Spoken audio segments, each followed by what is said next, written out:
Welcome to the beautiful city of Legnica in southwest Poland. It's time for the recurve disciplines at this year's European Archery Championships. The qualification stages have been taking place just outside the city, about a kilometre away. But we're down to the medal matches, and it's the final action here in a beautiful little city. But as you can see, the weather, well, it's a little inclement. Rain was threatened, but it's only just arrived, and it's arrived in time for the beginning of our recurve European Championships. As you can see, the temperature's not too bad. Feels a little bit colder than 17 degrees, but virtually no wind here on this 70-metre range right in the heart of the city. Our schedule for this afternoon begins with the team gold medal matches, women followed by the men, and then the mixed team. And a feature of those matches is, well, Italy are in every single one of them. We will switch from the team events to the individual bronze and gold matches for both the men and the women. I'm Karim Bashir, and I'm joined in the commentary box by international archer from Holland, Chef van den Berg. Chef, as we come into this first gold medal match in the women's team events, is it a surprise that we've got 3 Italian teams lining up in the next 3 matches? Not necessarily. I think Italy is one of the biggest and best European archery countries, and, well, it shows right now. Yeah, well, here we go. This is the bracket of how the teams got to this stage. And as you can see, it was a fairly convincing win for Italy against Germany.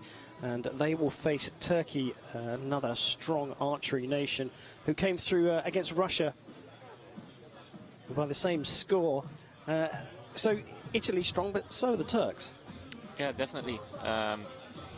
Like I have already said today, Turkey is also a really good country in archery, and they train a lot together. They have a lot of time together, and well, it shows by them having a gold medal match. Yeah, well, the teams are on their way out. First up, it will be the Turkish team.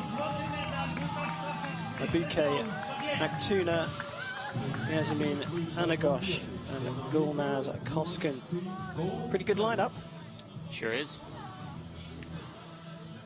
As you can see, the umbrellas are out.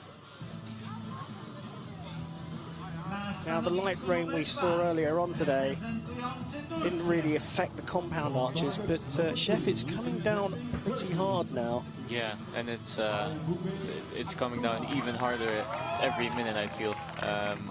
So I think they might have adjusted their side a little, and if not, they maybe should have. Yeah, so adjusting the sight, well, the archers tend to find that there's the Turkish spectators looking on, the compound archers who shot earlier on today, but sometimes the arrows go a little low. Yeah, so because they have to travel through the raindrops, and the raindrops will affect the flight of the arrow, they normally tend to go a little lower. So here are the Italians. Tatiana Andreoli,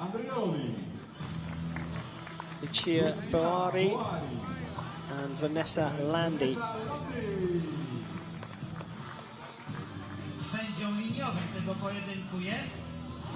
So shooting over 70 metres here, so a little longer than the compound archers shoot. And there's no mechanics helping them with the bow weight, and that can make a bit more challenging. But this is the Olympic discipline, Chef. It is, yeah. Pretty much all of the recurve shooting takes place at 70 meters on a 122 centimeter target. So it's pretty much 1.5 times as big as the compound target, and it's also pretty much 1.5 times the distance. So it's comparable, but not quite the same. We're waiting for the line judge to declare the range safe to shoot.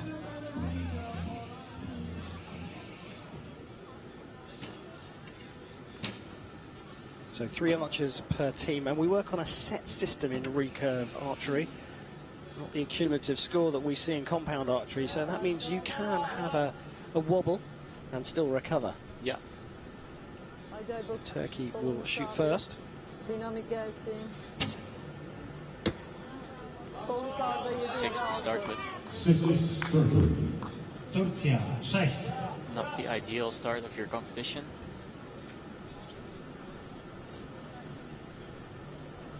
Sırtını gevşetme Büşra. Temiz bırakış. That's better. 10, Turcja. Halbuki girmiyorsun değil mi? Girmiyorsun. Tempolu. Sol aşağıda iyiydi. Two going off to the left. 23 out of a possible 30. Hard to tell at this stage what effect that 6 and 7 will have. Have to see how Italy shoot their first 3 arrows.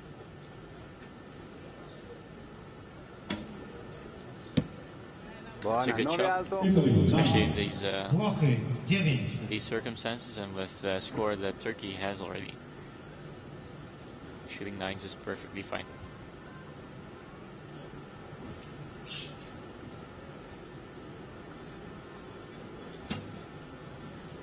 Ottimo, brava. 9 alto, tutti e due alto, ragazzi. 9, Włochy. Lucy.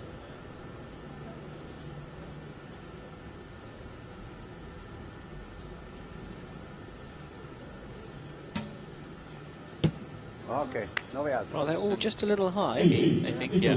So they might have tried to react to the rain and adjusted their sight, but misjudged the amount. But they get away with it because of the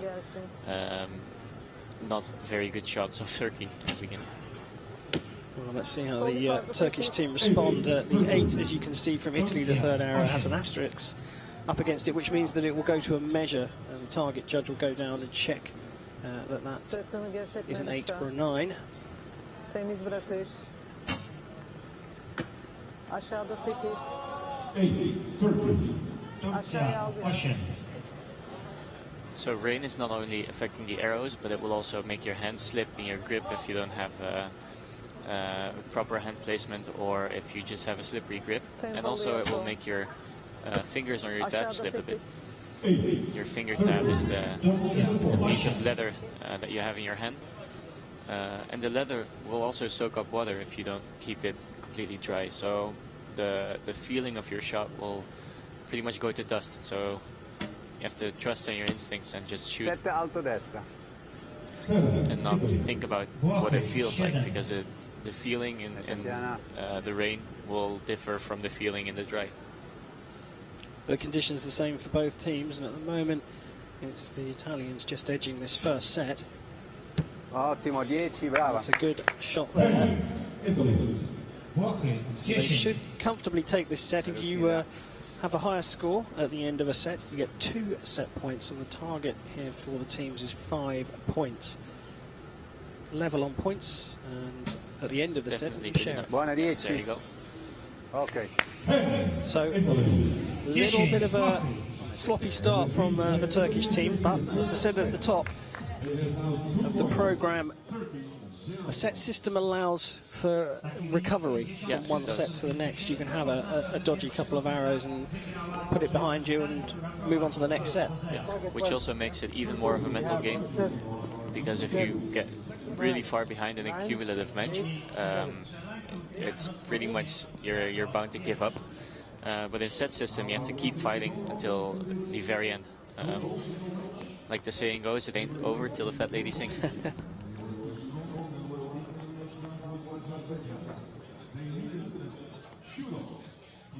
Well, we didn't see much communication between the teams in the compound discipline, but it was slightly different conditions there. It wasn't raining nearly as heavily as it is now, but it's quite important to have good communication with your team. It is, yeah. So you can tell your team what you think the effect was on the arrow, and your teammates can adjust to that. And of course, be honest when you've made the mistake. Yeah, yeah. And I think they have to communicate, because it will be an awkward silence if you stand so close under the umbrella. You don't talk to each other. Well, as you said, Chef, it's crucial they do try and stay as dry as possible, especially with the shooting arm.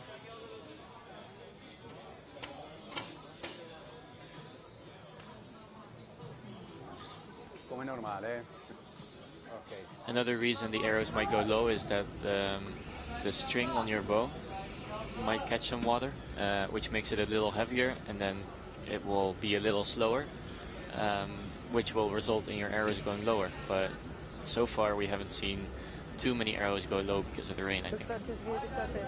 Aybüke çıksın. Well, one of the ondan most sonra fascinating things about this sport is that not just the distance that the arrow travels laterally straight down the range, 70 meters, we know that is, but the arc it takes can be up to 10.5 meters, Yeah, which is quite incredible that these elite athletes are hitting something the size of an apple on a fairly regular basis. yeah. Sırtını gevşetme Büşra. Temiz bırakışı yap. Sol aşağıda 7. 7, Turcja 7. Geriye doğru. Güçlü gel. These overhead shots are always really cool, especially to look at the technique of archers. 9 aşağı. 9, Turcja. So they've laid down a better marker this time, the Turkish team. First 3 arrows shot out of 26 out of 30.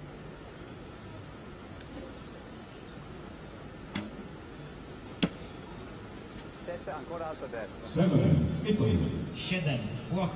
I think that's her second arrow that hits top right 7. She seemed a bit annoyed by it, but that doesn't help you in a situation like this. Buone 10. She sure has the 10, middle center. 10, Włochy. Tenete forte. It's a chance for a mini advantage here, but a 10 required. Brava, quasi 10. We'll get to 9, so Buona we're all ragazza. level halfway through the second set. Włochy 9. So also for Italy, this makes the game a little more Solunu mental, sağa kaybol. being a set system, because the first end they got 2 points instead of the 6 points that they would have in a cumulative score. Devam et, So sarıda kal. if Turkey wins this set by 1 point, they're squared, even though They've scored less points Yeah. overall. Yeah. It's an interesting dynamic in the sport. As you can see, that rain coming down Kuşlar güçlü pretty gel. hard now. it's getting worse and worse. And you can see the communication between the teammates. Solda 8. 8, Turcja 8. The Italians all huddled underneath that umbrella. Yeah, that would be a good photo. Güçlü gelsin sağ taraf. 9 It's a good aşağı. shot. 9, So normally I would say a 52 is a bit low, 9. but with this amount of rain, I think Forte ragazze. it's not that bad. And it's certainly a good recovery from the first set for the Turkish team. 6 Seems alto destra. High and right. Włochy So 6. Lambie. She has no idea what's going on, as it seems. She walked back from the line and she clearly doesn't understand why it's there.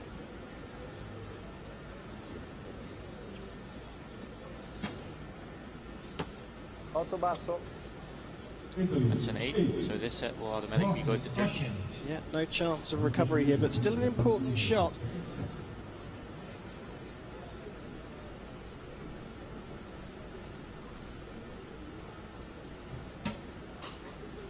Needs to keep her sights in. That's a nice 9. But as Chef says, Turkey have stolen the second set and shot much better than in the first set, and we're all level on 2 set points apiece. Now, we talked about the rain, but the temperature also is it's noticeably dropped since this morning. Yeah, and the rain will also take some of your body temperature. So your body temperature will go down and you try to keep warm. You see that they're playing with their fingers a little and trying to keep them warm. Because if you have cold fingers, everything stiffens up a little and you cannot have a proper release, at least in my experience. So you try to keep your hands warm, keep everything as dry as possible, but most of all, don't freak out if it's not dry anymore, because it's still possible to shoot well. It's just a weird feeling. So don't freak out, just try your best to hit the middle still. But with so many different components, as you talked about the leather strap, and with so many all these different components, you said that the water and the moisture affecting this bowstring, which is quite incredible when you think of it. When you start breaking the sport down into that kind of detail, with so many of those components, does luck start to play a part in archery when it's wet? Well, eventually it will still come down to skill, and there is a bit of luck with weather, being that sometimes your opponent will have better weather or worse weather, but eventually you still have to do your thing. And the nice thing about recurve shooting is that you can just try to do your technique as good as possible, like you do thousands of times a month. And then if you do it consistently, it will still hit the middle. Solumuz sabit. We'll start with the third set here in the women's recurve team event. Turkey facing Italy. All squaring, that's a lovely shot there. Turcja 10. Güçlü bırakışı yap Büşra. We had a wobble at the start, but you have to say momentum's ever so slightly with the Turkish team, and that's another 10. Turcja 10. Anything on the line gets marked at the higher score in archery.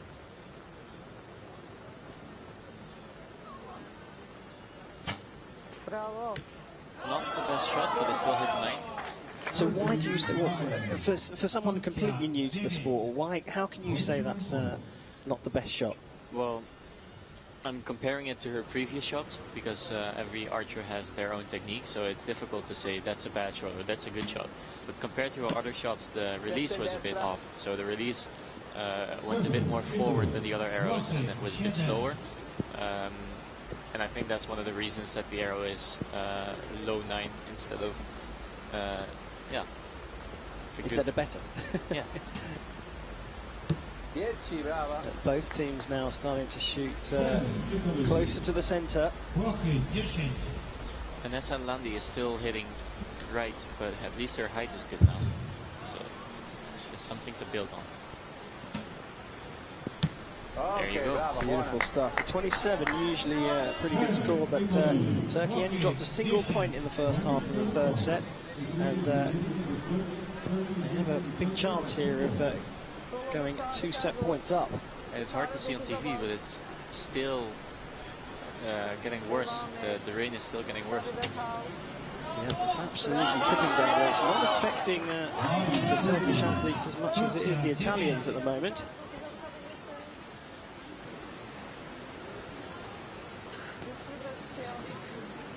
Beautiful shot from above.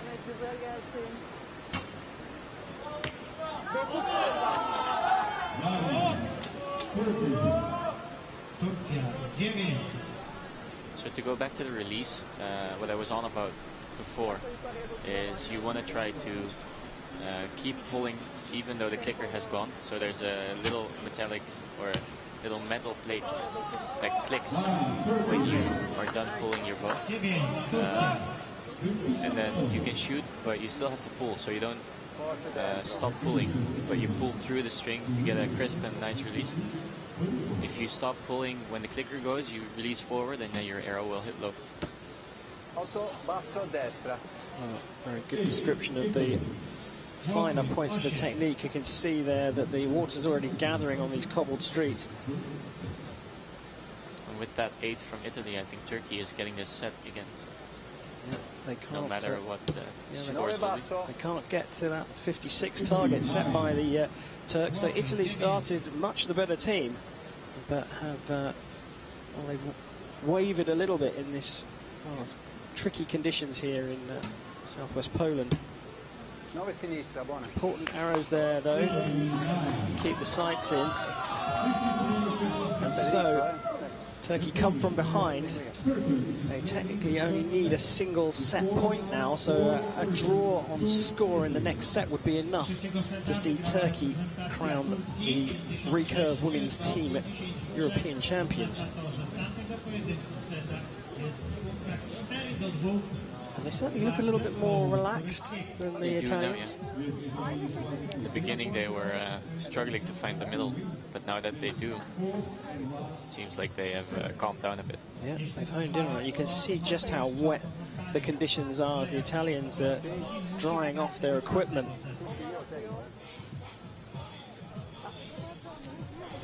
Having to dry the arrows off as well. Andreoli there shaking them out. Not sure how much drier they'll be because she's shaking them out into the pouring rain.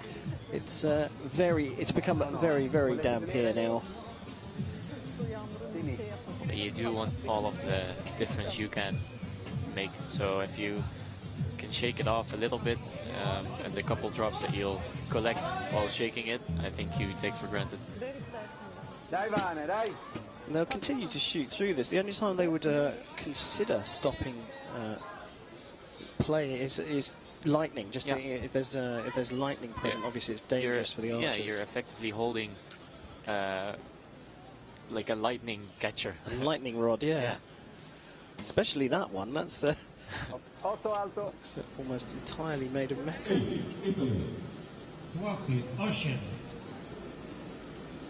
So the trailing team, Italy, shoot first for the first time in the fourth set of this gold medal match. 9 sinistra. It's a solid 9. Bene ragazzi. Should be happy with a good 9 now. Well,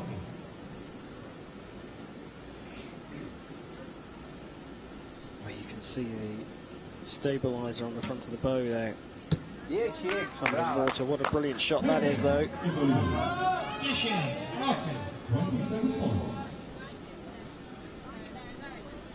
Ragazzi, prima entro le linee di tiro, caccia un po' l'acqua. Dirsek geriye doğru. Sarıda kal. Dinamik gelsin. Devam et. 9 aşağıda. There was a little bit of a wobble on the release, but still hit a 9.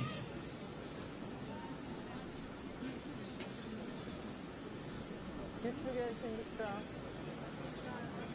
Güçlü bırakışı yap. Temiz olsun. Sol aşağıda 7. Sola. Biraz da aşağıya. This gives Italy a little bit of a perspective to still get back in the competition and maybe get a shoot off out of it. Tempolu Yaso. 10 bravo. Oh, good recovery there. But Turkey trail by 1. Italy 3 arrows to try and score more points than Turkey can get. 8 basso, vicino. Ai dati. Seems like Vanessa is struggling the most of all 6 archers to find the middle. 8 basso. That fifth arrow following the fourth one, dropping down into the 8.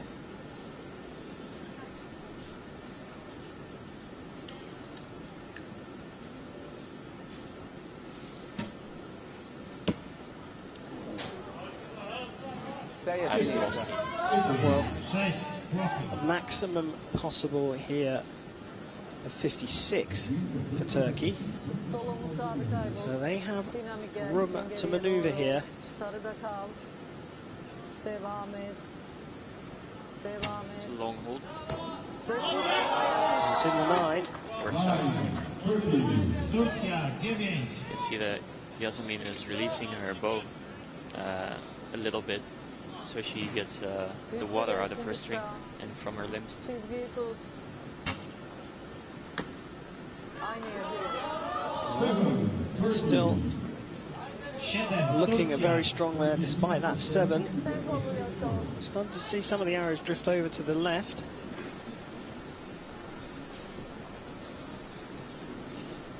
Güçlü gelsin. She needs a 7. She gets an 8, which is enough. Well, there you go. The European 4th champion. set goes to Turkey and they win the gold medal match over Italy, 6 set points to 2, and become the European champions of the Recurve women's team event here in Poland. Chef, an interesting match there. The Italians started much better.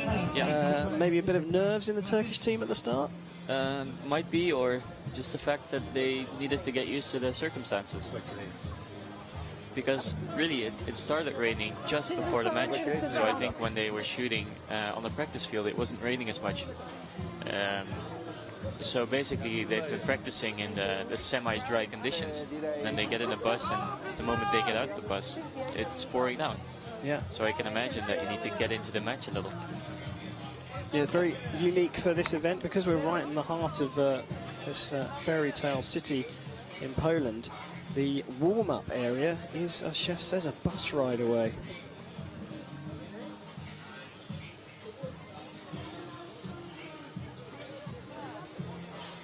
Well, Italy will be disappointed not to score their first gold medal of the afternoon session here, but they will have 2 more shots at Team Gold. Yeah. With Italy appearing in both the men's recurve team event and the mixed team as well. You see just how bad the conditions are for them. So, Chef, we often talk about wind when we're talking about archery because obviously that plays a big factor in the flight of the arrow. Yeah. As a top international archer yourself, would you take rain over wind any day? I think I would be favoring wind in this question because wind doesn't make you cold and it doesn't make you swell your fingers and it doesn't make you soak up water in your tab, and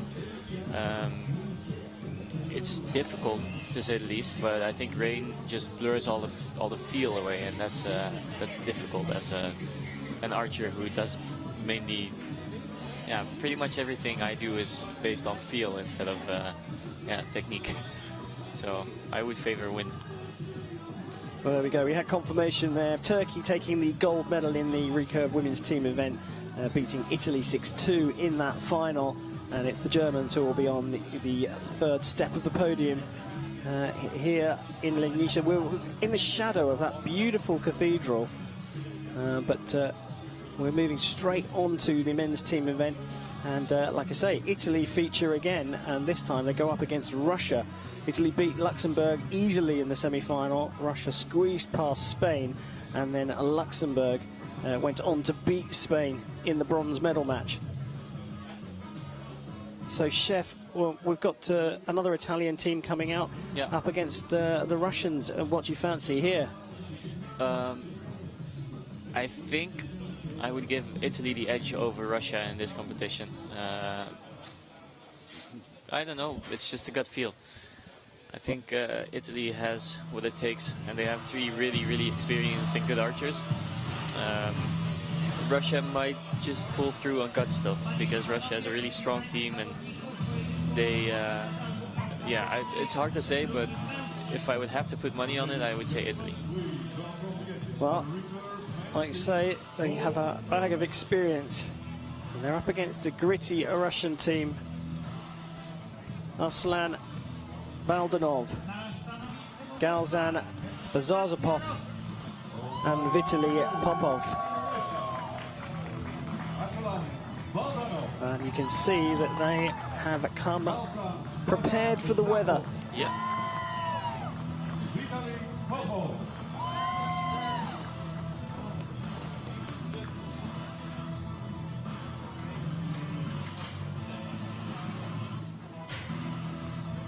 And here come that experienced Italian team. Marco Galeazzo, Mauro Nespoli, and David Pasqualucci.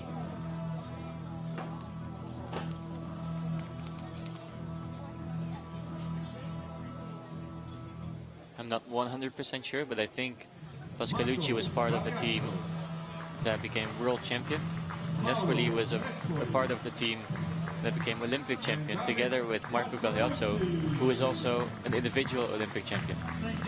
So, no strangers to the podium then. Maybe that's why I favor them by gut feel.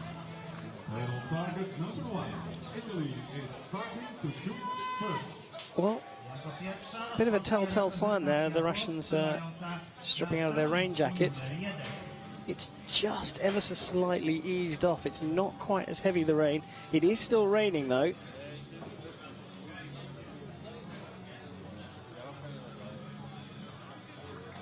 And we wait for the line judge to declare the range safe. Looks like he's done that. We look down on the two teams. I stand behind that 1 meter line.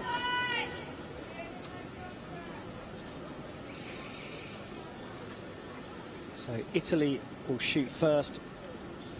First set of the men's recurve team gold medal match. Italy taking on Russia.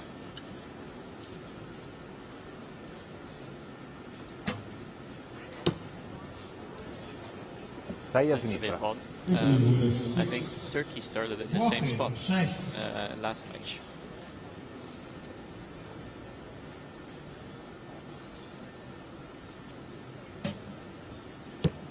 Nove basso, centrale, Marco. So now they're communicating about what they did. Yeah. And I think a bit of honesty from David Pascalucci was in place. Yes. Buona. To let the other guys know this was all me or this was because of the rain. Absolutely critical to communicate with your teams and critical to be honest about how perhaps a slightly poorer arrow landed. That one also over to the left, but just clipping the 8-9 ring, so we'll score a 9.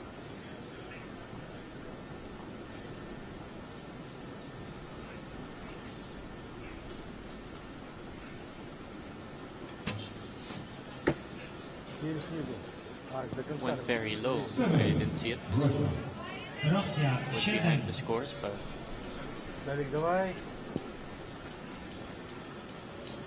it's very hard to judge where the arrow will land based on the shots when it's this rainy, because often the archers don't have any idea of what's going on because all of the fuel has been thrown in the water.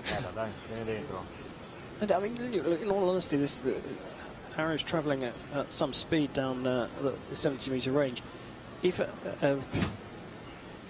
droplet of water hits it, how much can it affect the arrow's flight path? I think the water hitting the arrow is the least of the problems that you encounter while shooting in rain.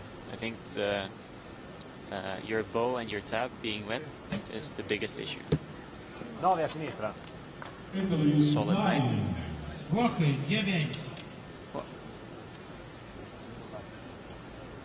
Dropped an arrow there. As long as it's not over the 3-meter line, you can still shoot an arrow.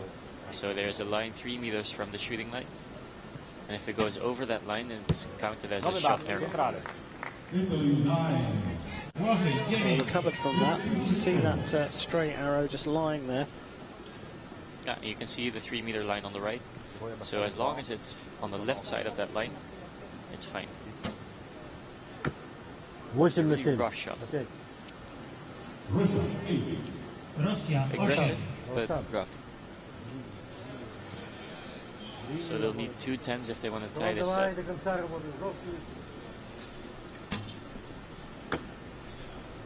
Which they do not shoot.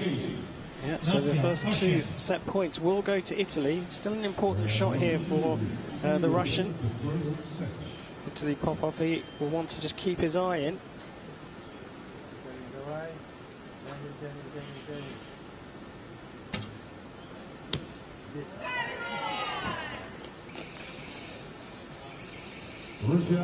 So you can see there Italy clear by 3 as Nestle goes to recover that arrow that he dropped. Put it back in his quiver, I think he did. Yep. Gave it a quick shake to dry it off. But Italy start the stronger. Your prediction so far looking good? So far, yeah. Well, target judges and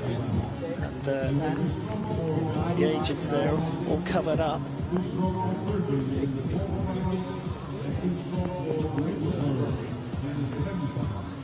Just confirming the points scored by both teams here. So, Chef, you talked about the difficulties of the rain and how it can affect you.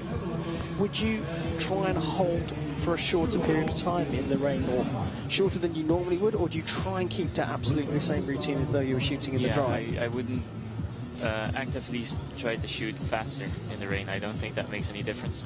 I would just, like you said, try to shoot as normal as possible and make sure that you don't do any weird stuff to make it better than normal, because if you would be able to make it better than normal, you would always do that.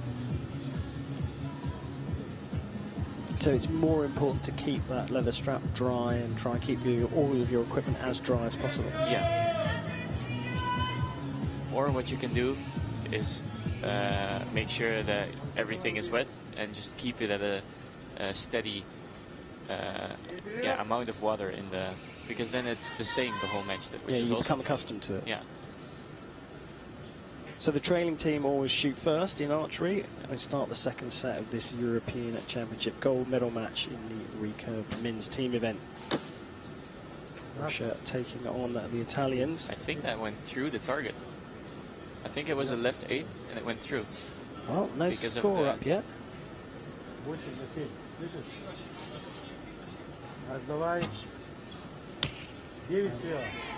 May well be right.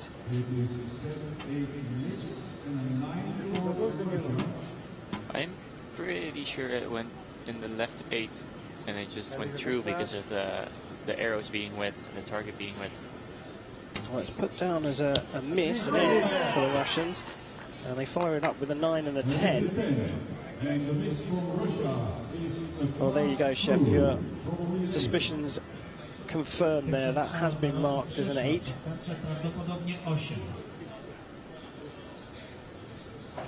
Is that normal in these conditions for an arrow to go straight through? Not really, but yeah, it depends on the quality of the targets and how long the targets have been used. And if you, I think where he shot is just on the edge of the center of the target and the surrounding area. So I think he just hit the gap between the center and the black part of the target. So he didn't have a whole lot of target to stop it.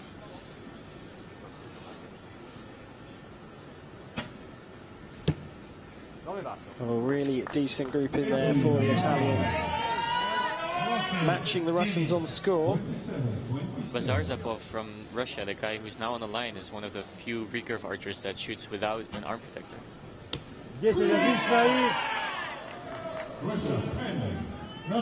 There you see the protector on the left arm. So the passing through of the arrow is one of the reasons that you mark your holes on the target. So all of the holes that were previously shot have a marking. The agent goes to the target and marks all the arrows. You do that for these instances. So now you can see the one arrow that isn't, or the one hole that isn't marked, is the arrow that he just shot. So there you go. That's how they know what the score is. And a 57 from Russia. A much better set from them. The Italians need a perfect score just to draw level. And they've already dropped a point, and that means that this second set will be going to the Russians, and they'll draw level on 2 set points. Will there be any kind of measure at the end of this, just to check that 8? I'm guessing that the judge will go to the target and look for the hole that isn't marked, and he will find the hole left in the 8, I think, is the one that isn't marked, and then the Russians will be awarded an 8. And the agent has one less arrow to recover. Well, I'm guessing he should go and fetch the arrow behind the target, because it's not, like, they're not cheap, the arrows, so you want to make sure you get it back. And also, it's a bit weird if there's an arrow lying around in a beautiful city. So there you go, the Russians have drawn level, 2 set points. A little bit of a bizarre happening at the beginning of that set with an arrow flying through the target. Don't worry, folks, there's no danger of that hitting anyone, because behind the target is a big protective area. Yeah.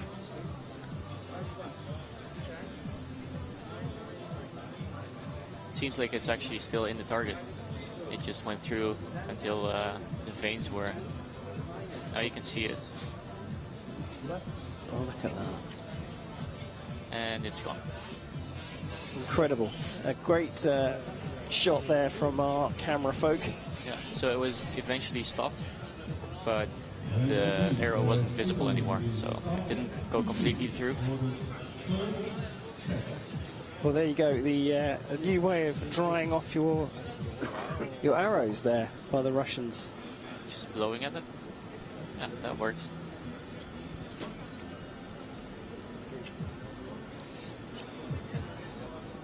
Давай. Раз, два, три.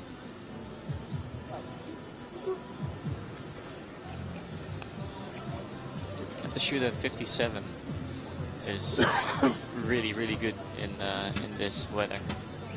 Well, it's a pretty good score in the dry, isn't it? When it's Yeah. completely dry, to shoot it in these rainy conditions. The only thing that they haven't had to cope with here is wind. It has been very still at these European Championships. Very different to the qualification field, though. Yeah, the qualification was a bit windy. It wasn't very windy, but it was a bit gusty, and it went from left to right and then from right to left, so it was difficult to master. Quasi 10 a sinistra, dagli ancora That's a due good tiri. shot, but it's just out, so Buono. Hockey it doesn't 9. force anything. But so here they'll have to just shoot a strong shot in the rain. But I think they Grande can aim flash, everything grande. in the goal. Sì. Sempre un po' a sinistra. Whereas if it's really windy, you sometimes have to aim either right or left in the red, or if it's really windy, sometimes you'll even go out in the blue with your sight. Solid 28. Why would you adjust your aim rather than adjust the sight, or is it a combination of the two? It depends on what kind of wind it is. If it's a constant wind from one side, you can adjust your sight. But if it's a gusty wind that changes from side to side, normally you just aim off, because you cannot keep up with how much you've adjusted your sight, or it's more difficult than just aiming off in general.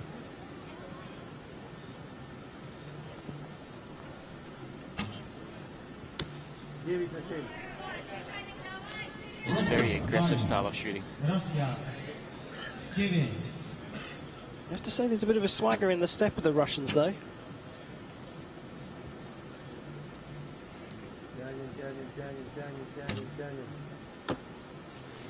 That one's drifted high on the 7-8 line, so marked up as an 8. He seems understanding, though. Seems like he knows what he did to make it go high, and he's gonna adjust it next one. Bit of a wobble, but still a really good night. Hockey 9. So I was talking about the Russian having a very aggressive style. I think Marco Gagliazzo is pretty much the prime example of a passive style. Grande Marco. Well, different strokes for different folks. Yeah. Another 10 there. He's not Olympic champion for no reason.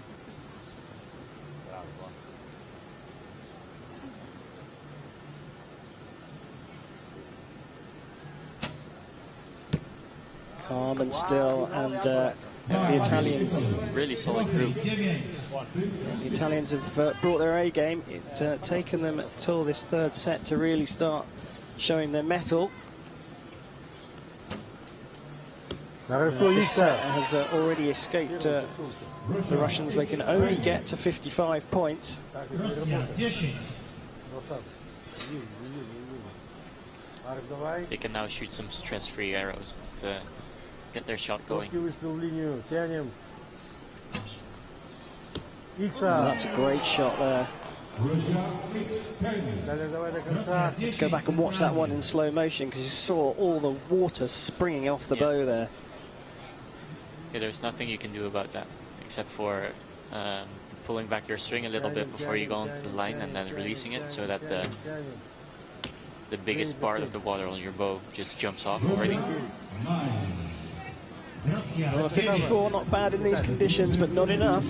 And the Italians are now 4 set points to 2 up, only needing to draw level on points in the next set to get the vital 5th point that will take them over the line and to the European title. Here you can see the good group of the Italians. They only had 2 10s, even though everything was inside the 9.5, as I would call it. So 56 is enough for this one, so I'm sure they'll be pleased with it. Well, they're just having the scores confirmed now.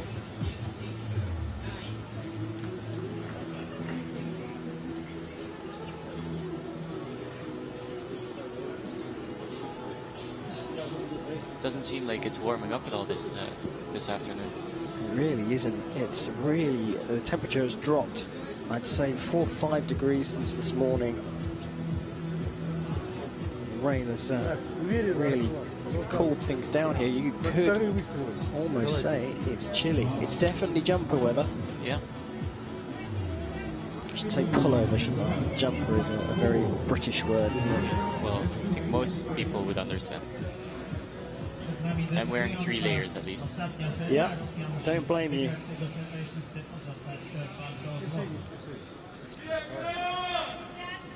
So Russia trailing in this gold medal match. They will shoot first, and they have got to win this set to keep their hopes alive of the European Championship gold.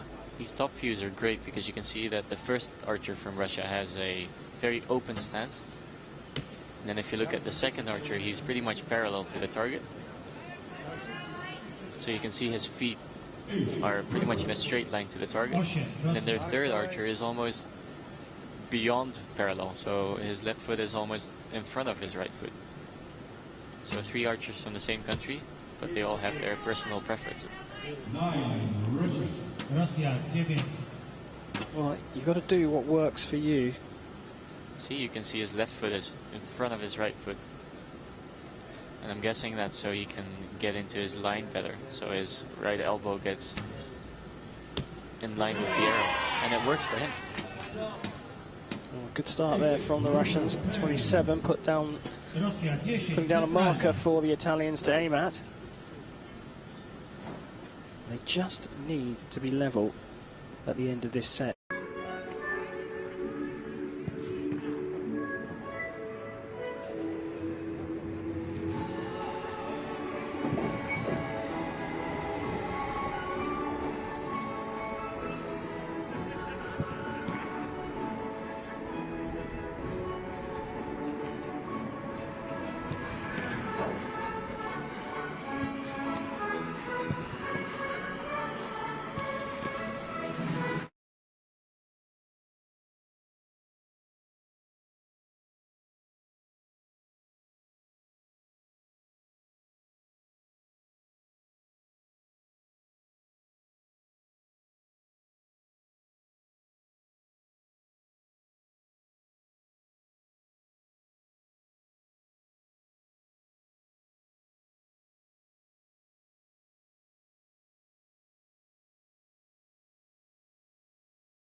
Who have had some experience of shooting on this range.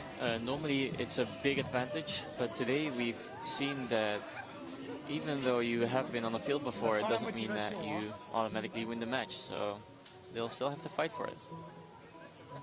Well, here we see that the Russians claimed the bronze medal after a bit of a hammering against the French in the semi-final, and the Italians beat Turkey en route to this gold medal match. And it's an interesting old city, dates back to the 12th century, Legnica, and that means that we've got lots of very pretty cobbled streets throughout the whole city. But what's very interesting is the range is on one of those cobbled streets. I stood on the shooting line a little bit earlier on today, and it's certainly not level. No, not at all. But here they come. First up, the team from France. And that's Thomas Chiral leading out Melanie Gobel. Still looking for 5 set points here, the winning team. But obviously, less arrows. So if you thought the men's and women's team events were fast, well, this goes up a step even quicker than them. Yeah. They'll shoot 4 arrows and then, or a set, I should say. And the first person to get the 5 set points wins.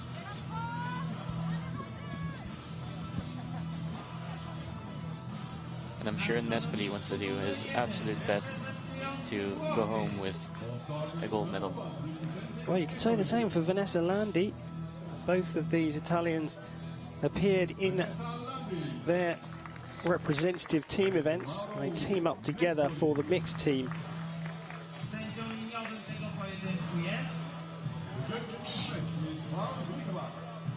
The youngest of the disciplines, would you say, the mixed team event? Yeah, I think it's the newest event that they have, and in Tokyo it's going to be the first time on the Olympics.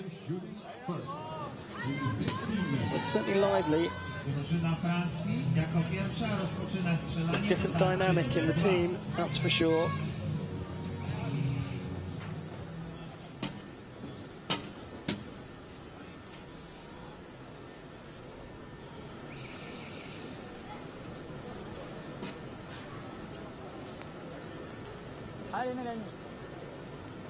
So Russia took the men's title, now it's time for the mixed team event. France will go up against Italy, and that one is high and left. Yeah, the third time we've seen such a high left arrow in the beginning of the match. It's very hard for me to say why that is. If it's just a pure coincidence or... Not anymore, it isn't. Francja 7.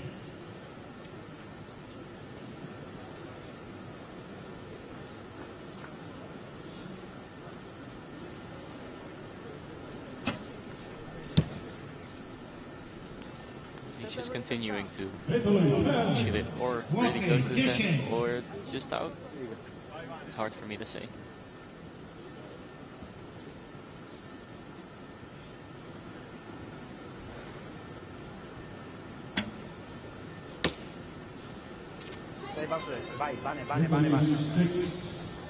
Well, that 10 from Nestle could prove vital after a 6 from Lambie.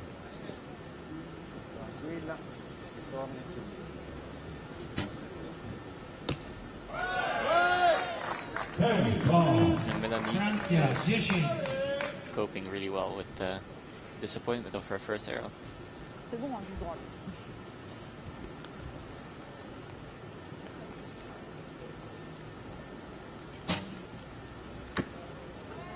That's an 8 just out. Francja 8.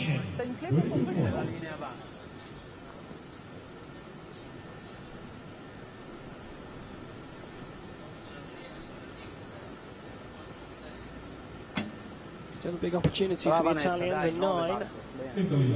Better from Lambie. So the spotters seem really sure that the first arrow from Italy is a 10, which would mean that he shoots an 8 to win this set, or he has to shoot an 8. this is certainly enough.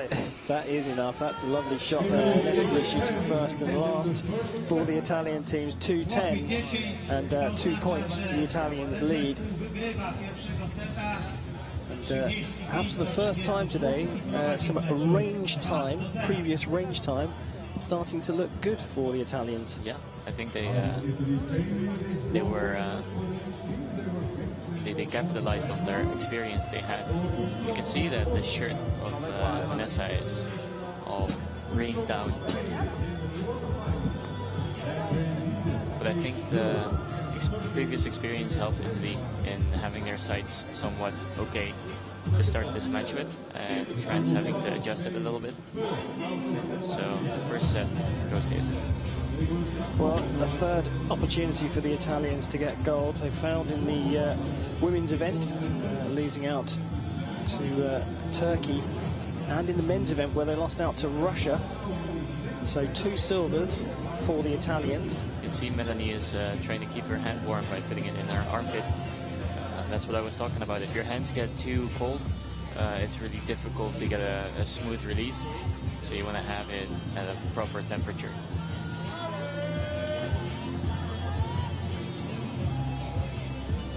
You can see there Nestle having a little chat with Lambie, and certainly looking like it was something quite technical. He was almost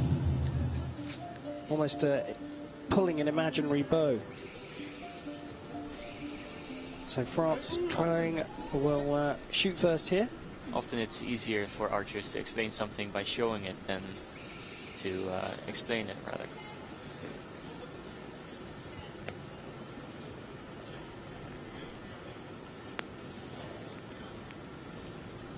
So second set of the mixed team gold medal match at the European Championships. Long hold. Good shot though. Francja 9. So Ben Goebel shoots a 9. Thomas Scherau will be looking to match it or go better. And he does go better, and a good start from the French as they try and recover from losing the first set. The set system does allow for recoveries. All they have to do is win this overall to draw level on points. 10 di riga, Mauro. But, 9-10 line means a 10 for Mauro Nestle. He's been shooting really well. He has been, yeah.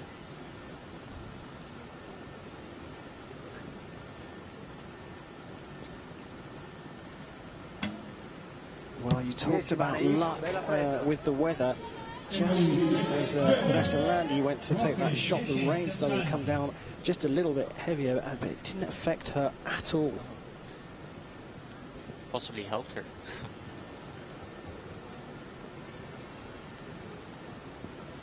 A few words of encouragement from Thomas Scherau. Scores an 8. You can see those drops of water now falling very steadily over the top of Thomas Scherau.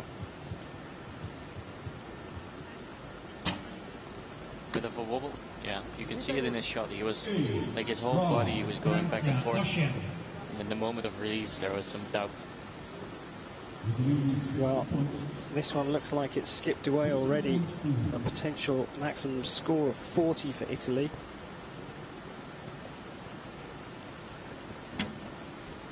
Rain is hammering down. 9 is probably enough. Just a 6 will draw them level. So anything more than a 6, and it'll be 4 set points to Italy, and they will have 1 step on the top of the podium already. Vanessa was signing that her glasses are fogging up, so she couldn't properly see the target anymore. Well, there you go, a 38 for Italy, and the second set goes to them. Looks like they're going to start to run away with this one if they carry on shooting the way they are. France will shoot again in the next set, and they need to put down a high score to put the pressure on the Italians. I hadn't thought of that before, because I'm not I don't use glasses, but obviously you also need to take glasses into account. If it's raining, you have to make sure that they stay dry or they don't fog up, because that's not going to help you at all.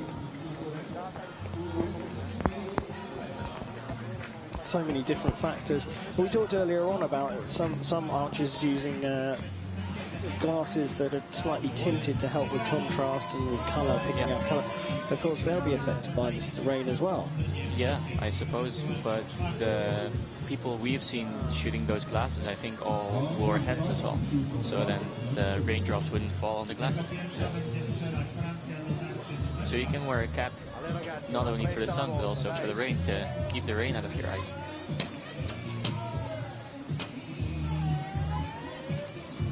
Oh, look at determination there on Melanie Gobel's face. She's going to shoot first. They need a good strong start here, the French.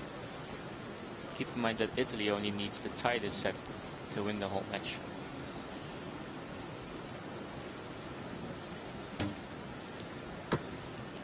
Just pulling to the left again. Francja 8.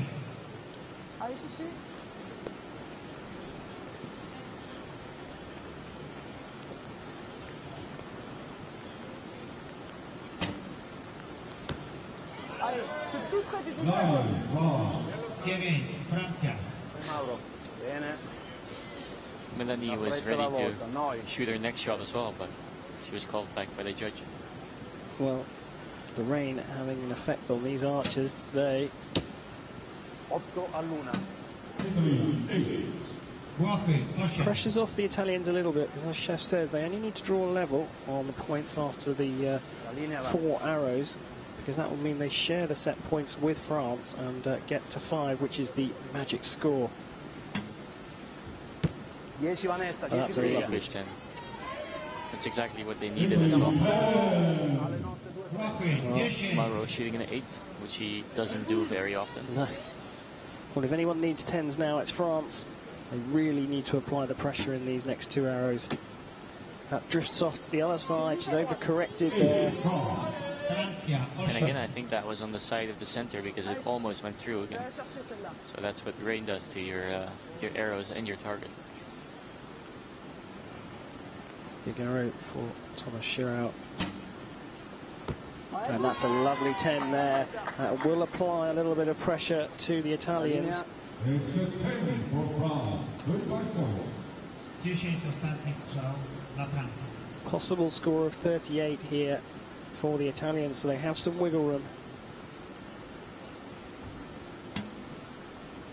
10 Vane. Another 10. Mauro. Well, now it's very, very good for the Italians. Just a 7 to win, and Chef was saying Mauro Nestle got an 8, which is an unusually low score for him. That's good enough. And there you go, a 9, a little bit of a shrug of the shoulders, but they're followed up with a fist bump. Mauro Nestle and Vanessa Lambie take Italy to the mixed team European gold medal. It took them 3 goes, but Italy are finally crowned European champions here in Poland. Well, in the end, the experience, perhaps the range time that the Italians had, gave them a little bit of an advantage. But to be fair, they pretty much ran away with that one. Yeah, they did. And I think France struggled a bit with the rain. And as I said, it's not easy. It's if everything is wet and everything gets cold, it's easy to not hit the middle anymore. Yeah, well, there we go. That's the team events all done now. We will have a little pause in the proceedings on the range in terms of archery, because it's time to hand out some medals as we look back on that mixed team event. And you see the glasses there of the French athlete getting very, very wet and then fogged up a little bit later on, as Chef said.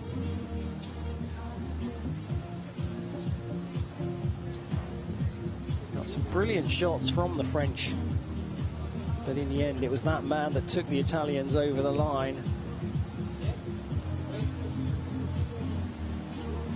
Nestle leading out and rounding things off for the Italians, and a big smile on the faces of the Italians. They'll be on all 3 of the next podiums as we get confirmation that Italy took the recurve mixed team gold from France Russia will be out there very shortly to pick up their bronze medal as well. And you can't really see it from that wide shot, but the rain is absolutely tipping it down now.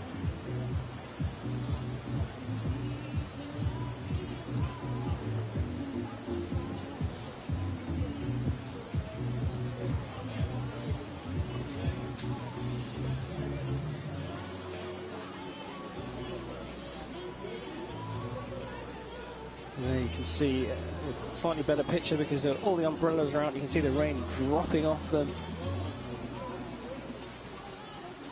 Everyone's wrapped up well because the temperature has, well, plummeted, you have to say. It's probably only just about in double digits.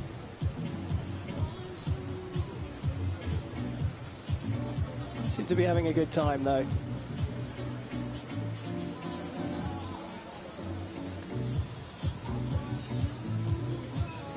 Seeing themselves on the big screen in the venue, giving us all a wave.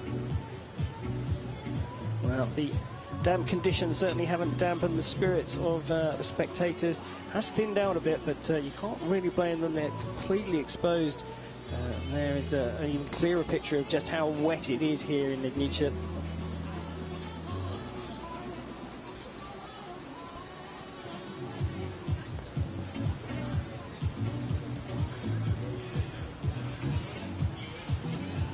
See there the temperature. Well, it's saying it's well, rather balmy, 17 degrees. I'm not quite sure that's accurate.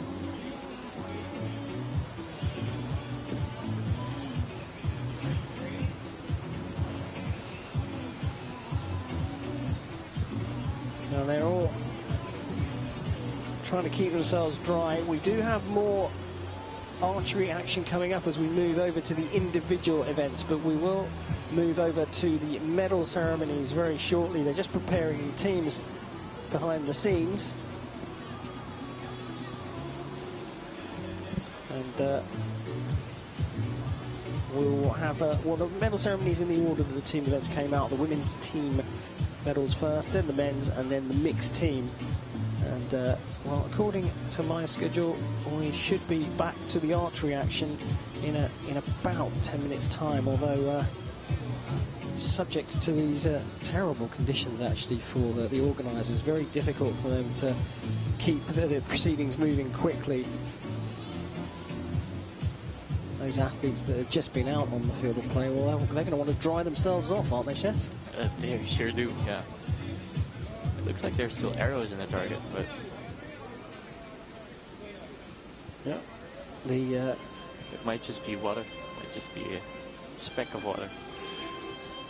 Well, here we go. It is time for the medals.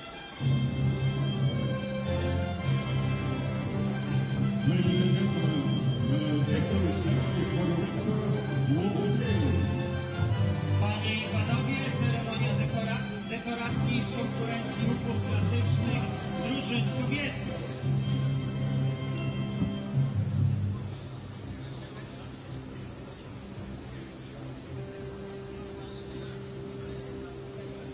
Oh, look at that. The awarding party have got their own umbrella helpers.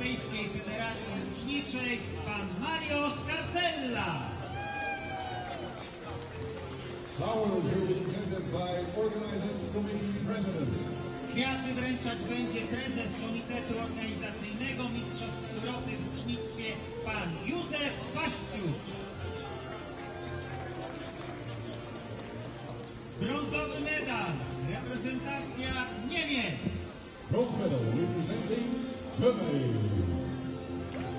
So the bronze medal went to the Germans.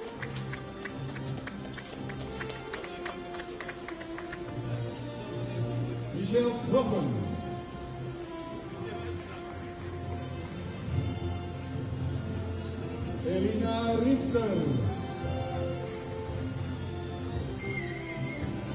Lisa Unruh. So Kroppen, Richter and Unruh collecting their medals. They'll be presented with the flowers. And Chef, they're presenting these medals a little bit quicker than they were earlier on. I wonder why that is. Seems so, yeah. I don't know why the flowers are getting watered.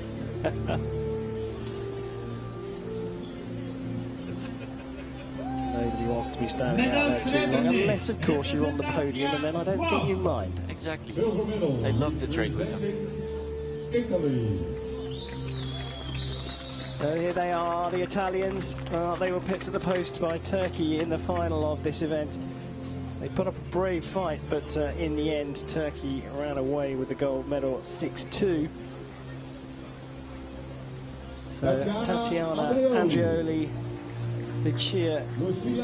Lucilla Boari and Vanessa Lambie will have to be happy with silver in the women's team event. And, well, I think you can see it just started raining a little bit harder. You can see on the faces of the Italian silver medalists. It is not pleasant out there.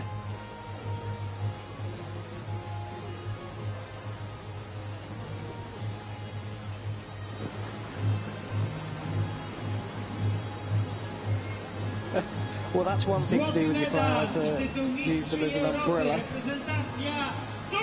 But the gold medalists in the Recurve women's team event are those three, and they are from Turkey.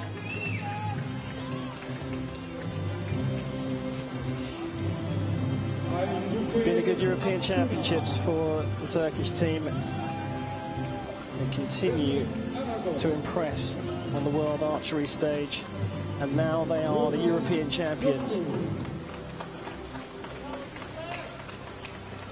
Buki Aktina, Yasmin Anagosh and Gulnaz Gozkan are the 2018 champions here in Poland.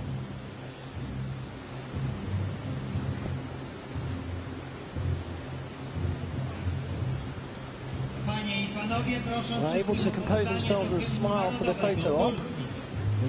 But now it's time to compose themselves for their national anthem.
Turkey have heard their national anthem here.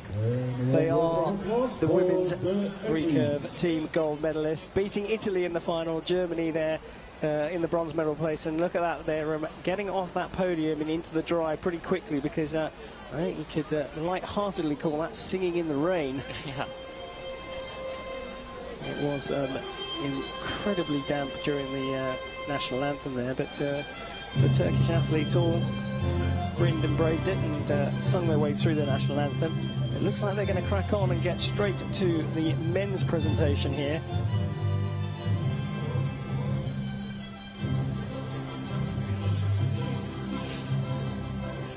Presentation party on their way out already. Ladies and gentlemen, the victory ceremony for the Recurve men team. Panie i panowie, ceremonia dekoracji konkurencji łuków klasycznych drużyn męskich. Medals will be presented by World Archery Europe's first vice president.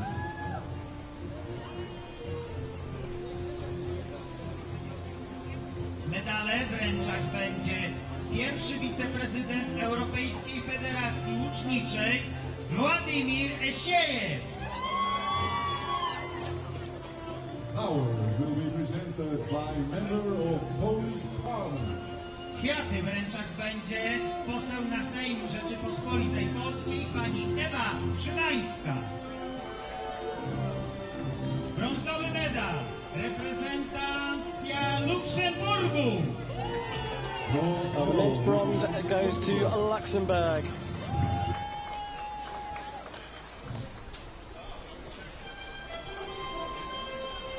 Ken Henkels.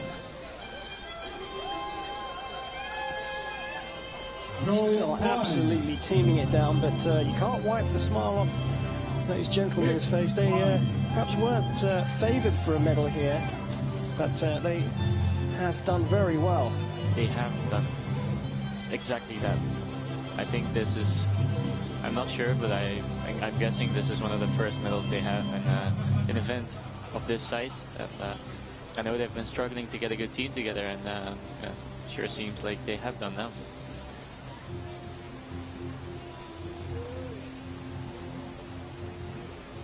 A couple of brothers in that Luxembourg team. Silver medal representing Italy. But for the second time today, Italy will be standing on the second step of the podium.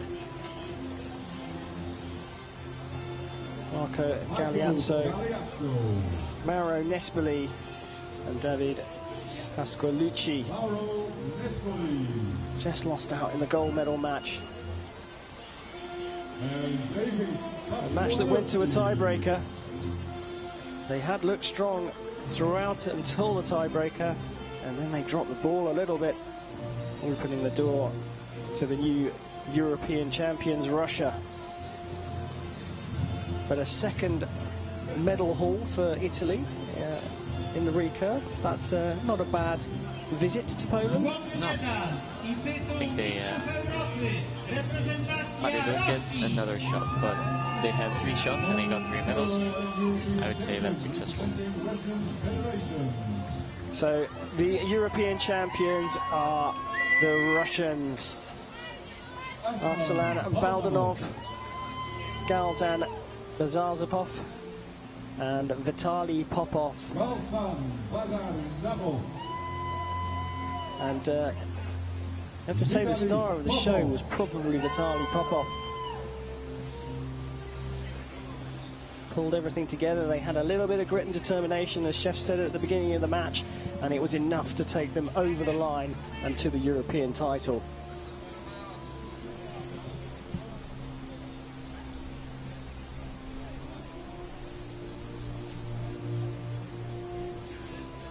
Panie i panowie, proszę wszystkich o powstanie do hymnu narodowego. We're trying to smile through the dripping rain for the photos. And they're getting straight on. It's time for the national anthem of the Russian Federation.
Well, there we go, confirmation. The Russians have taken the recurve men's team European title, beating Italy in the gold medal match. And Luxembourg, well, they picked up a very valuable and well-earned bronze medal.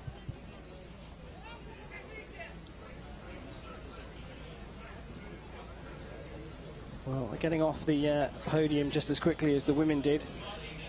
The rain has just eased off a tiny bit, but still not very pleasant out there.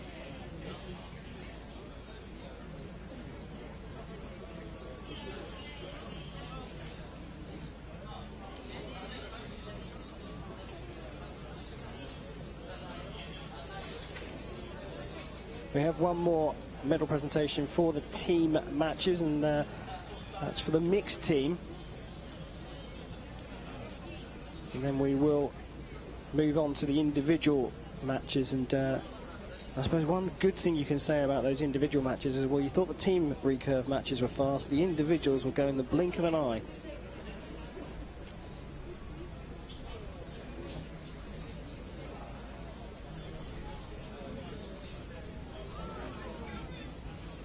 So we await the presentation party for the mixed team medal ceremony.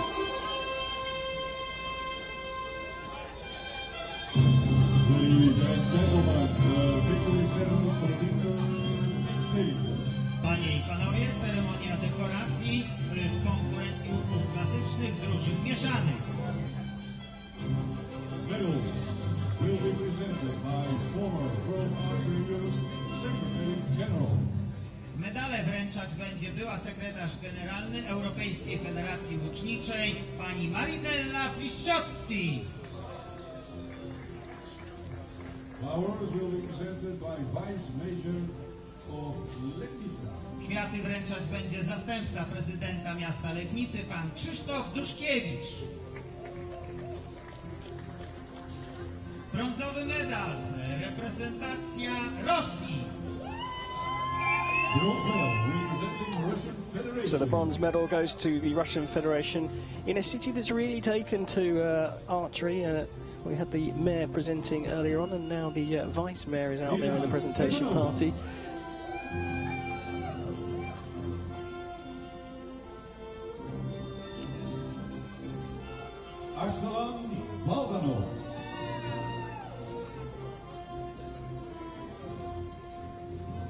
So there's Baldanov and Stepanova.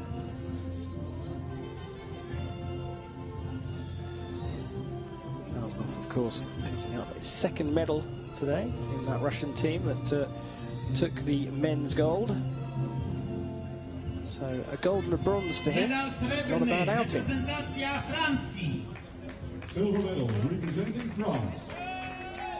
Well, the silver medalists, Melanie Gobel and Thomas Schurau, they were out-arched in the gold medal match by the Italians. They didn't shoot too badly, to be fair to them, but the Italians were just that little bit better on the day. A very, very young French team. Yeah, I think the veteran of the French team we'll see later today in the bronze medal match, which is JC Valano. And for the rest, they are all relatively new, I think. So the French were outclassed in the final today. European champions representing Italy. By these two, Vanessa Lambie and Mauro Nespoli from Italy. The Italians featured in all three of the gold medal matches here in the recurve session. It took them 3 goes to get the gold, but they did do it in the end. Mauro Nespoli. Third time's a charm.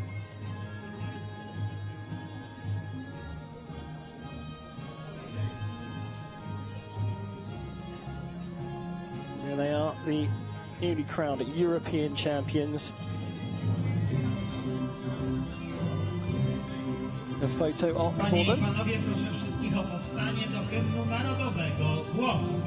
Ladies and gentlemen, the national anthem of Now Italy. it's time for the Italian national anthem.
i panowie, proszę Well, o there we have gorący it. aplauz dla The naszych Italians pick up zawodników. the gold in the mixed team, having taken the silver in both the women's and the men's team on the recurve session here in Legnica. They beat France in the gold medal match as Russia collected the bronze medal.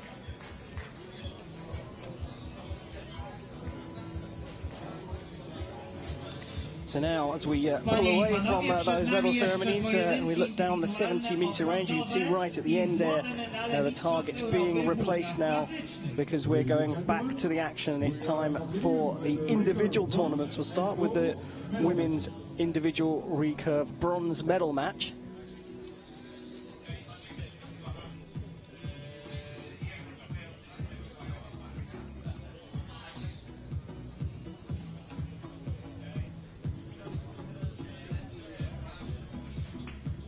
And here's a reminder of what we've got coming up. We're pretty much spot on time in terms of the schedule, so we'll start with the women's bronze followed by the gold. And then it's the turn of the men. And these European Championships in this beautiful little city in southwest Poland will all be over. So here we go, and we are going to see Melanie Gobel of France again. She lost out to Maya Jaeger in the semi-finals, and she'll go up against Gulnaz Koskin, her second appearance here as well. So certainly a little bit of range time for both of these athletes coming in to this bronze medal match. And joining me as always, Chef Vandenberg, Dutch archer extraordinaire. Have you got a feeling about this one, or is it all about how the start goes for these athletes? Yeah, I think this one is the person who gets it going the first, I think, will take the match. And we stay in a set system with the individual as we do in the team. Yeah. Just explain to everyone how the scoring works. So in this case, in the individual set system, the first person to reach 6 set point wins, and the way you get 6 set points is if you win a set, you get 2 set points, and if you tie a set, you get 1 set point. If you lose a set, you don't get any set points, and you win a set by shooting the highest score of 3 arrows. So just 3 arrows per archer per set. So this is over pretty quickly in terms of, well, each set is over pretty quickly. The length of the match depends on whether one of the archers can run away from the other one. An individual match will either take, it will take from 9 to 16 arrows, basically.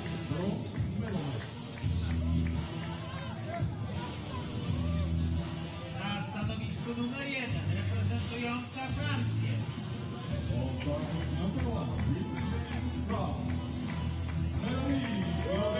Melanie Gobel there. She's got an air of confidence about her, this young French archer. Rubbing her hands together to keep them warm. And Gulnaz Koskin, well, she's looking pretty relaxed and happy about this. Well, wouldn't you? Absolutely. Sędzią liniowym tego pojedynku jest Well, we've been talking about the rain here. It's probably the biggest factor in affecting the archers. It's just eased off a little bit. In fact, I'd almost say that it's just about stopped raining now. I can tell you, just behind the shooting line, just behind target number 2, is a gaggle of the Turkish contingent here to cheer on this lady. You can just see them in the corner there with the brightly coloured umbrellas. So Koskin on the left, but Gobel will shoot first. Adjusting the sight already. 8, Melanie Gobel. If you're confident that your shot was good enough, you can always adjust your sight. 9,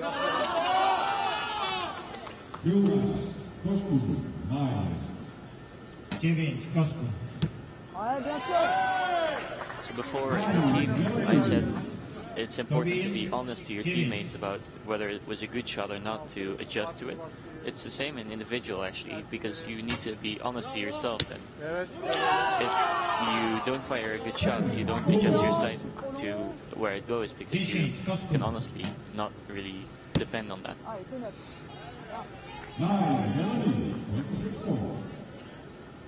A big opportunity for Gulnaz Koskun. And that's a lovely bit of shooting to start things off here. Yeah, that's a really good group. Chef Vanderberg, they're talking about grouping. What the archers are looking to do is try to hit the same spot time and time again and make that spot as close to the centre of the target as you possibly can. If you can keep your group tight, then you just need to adjust your aim. But if you have a group of arrows that are a long distance apart, one left, one right, one up, one down, or something like that, then it's much harder to hone in on the centre. Yeah, that's exactly what it is. So you can see that her arrows are all a bit left low, and she was adjusting her sight to that. If she can keep this grouping, she would hit all 10s, but I don't suppose that she will. Yeah, easier said than done. Yeah, exactly. So it is comforting to be able to shoot those groups, but it's really difficult to get that group in the middle every time.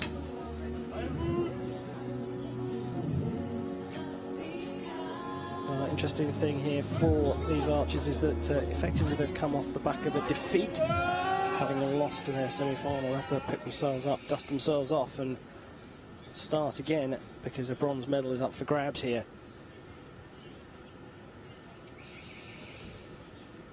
Well, the Turkish girl did win her match, so she's still in the high from winning that match. Yeah, of course, they've both of them been about here already in the team events, but what I was referring to as the loss of the semi-finals is in this particular event. But it's the same for both of them. Melanie is not shooting bad, but she might want to shoot more 10s. It's easier said than done, of course. Long hole, wobbly. Drifting up into the 8 as well. So this gives Melanie a bit of perspective. If she shoots a good arrow here, she can grab her first point. Just dropping down again.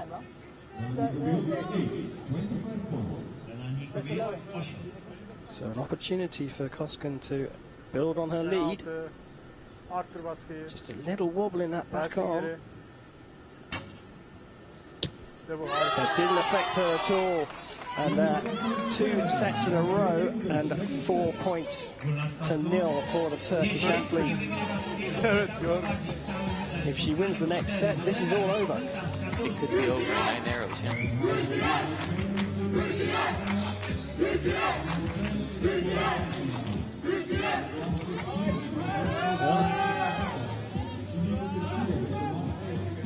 She has a full team behind her. Yeah, the cheerleading squad led by in Boston. Compound Archery's world #1 female.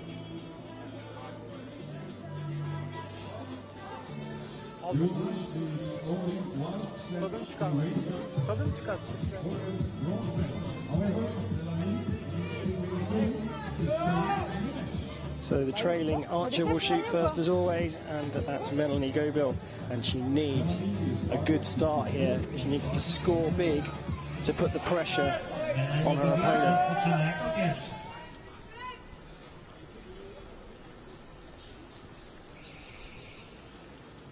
And just as we start this set, the rain starts to fall again.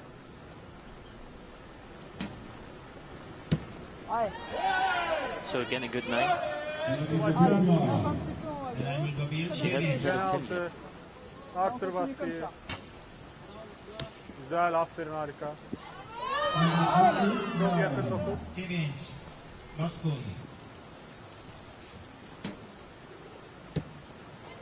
She's getting closer though. Keeping the pressure on Gulnaz Koskun. That's all Gobil can do. Evet.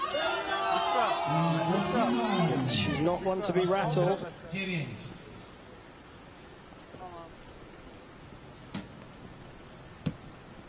Tout près du 10 en haut.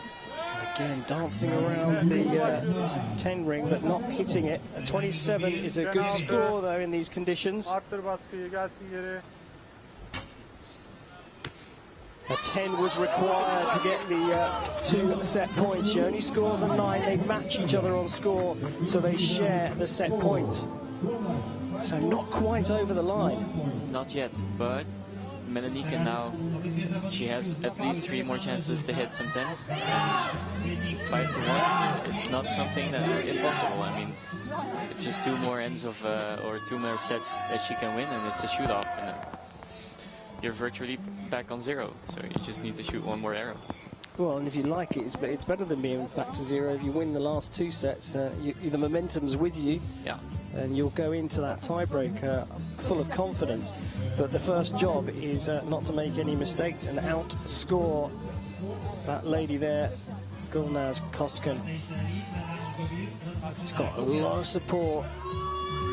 Despite the damp conditions here in Legnica, the whole Turkish squad appeared to be out to support Koskan. Yere sağlam basmışlar. And she's in a commanding position.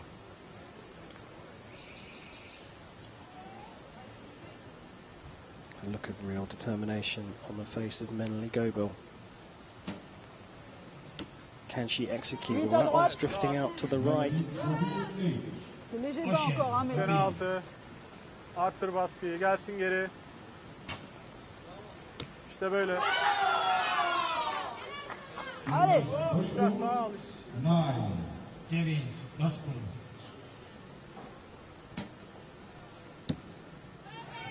Allez, 9 à Another droite. 9. Milieu de 9, un petit peu haut. C'est bien. Sen altı. Arttır baskıyı. Gelsin geri. Tamam, sorun yok. Daha temiz atış yapacak. That one's dropped down into the 8, so they're all level here. But that's better news for Koskan, because a draw on points is enough to get another set point. And as you can see, a 9 will put them level on points in the set, Arttır but baskıyı. take Koskan Temiz gelsin. to 6 set points. It's a bit wobbly, but it's not the first wobbly arrow. Well, she's dropped that one into the 7, and a first error there under pressure. Koskan, well, gives Meneli Goebel a lease of life here. Yeah, I think Koskan has shot some more of those arrows, but they hit the middle. And now, eventually it started to actually have an effect on where it hit.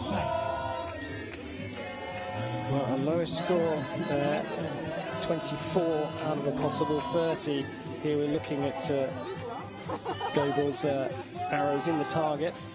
I suspect it's really time for Melanie to shoot some 10s now, though. And I'm guessing that she's doing everything in her power to do that.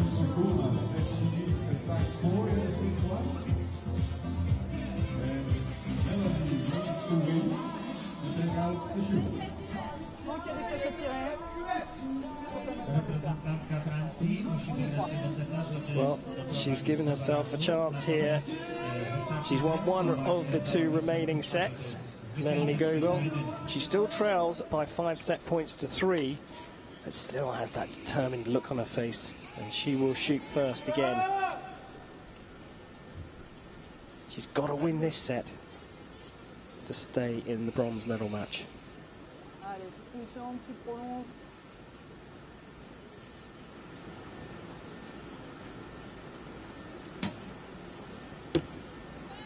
C'est un 8 près du lèvre, en haut à gauche. Sen altı. 8. Arttır baskıyı. Well, slightly steadier on her hold there. Well, drifting out to the left, and you can see her adjusting her sight immediately. Ouais, super. 9. It must be frustrating to Melanie because she's firing good shots, but it's just not precise enough to get some good groups in. Arttır baskıyı. Well, it's still left, it seems like Koskan. She's on her way to shoot off.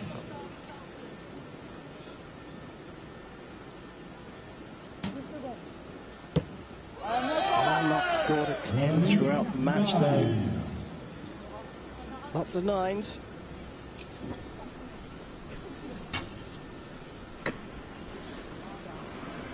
What has gone on with Gomez Koskun at 24 in the last set, at 22 in this set? Might have something to do with the rain picking up because it's really, really raining now.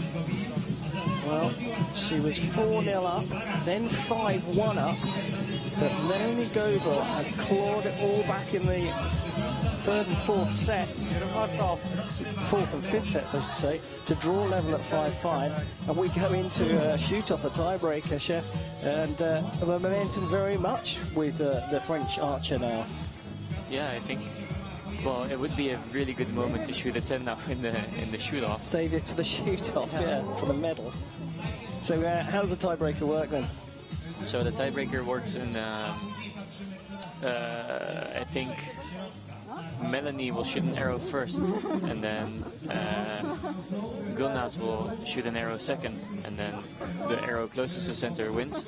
Unless they both shoot a 10, then they shoot another shoot off, and then, yeah, same thing. So one arrow sudden death potentially, but yeah, if they both score a maximum, they'll both shoot a second arrow. Here we go, a shoot off for bronze. Melanie Goebel can put down the marker. She's got to score well, and like Chef says, now would be a great time for her first 10 of the match.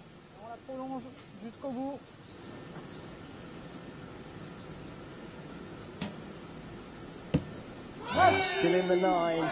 It's a good 9. Certainly put pressure on Gulnaz Koskun, who's still adjusting her sight just before drawing her arrow.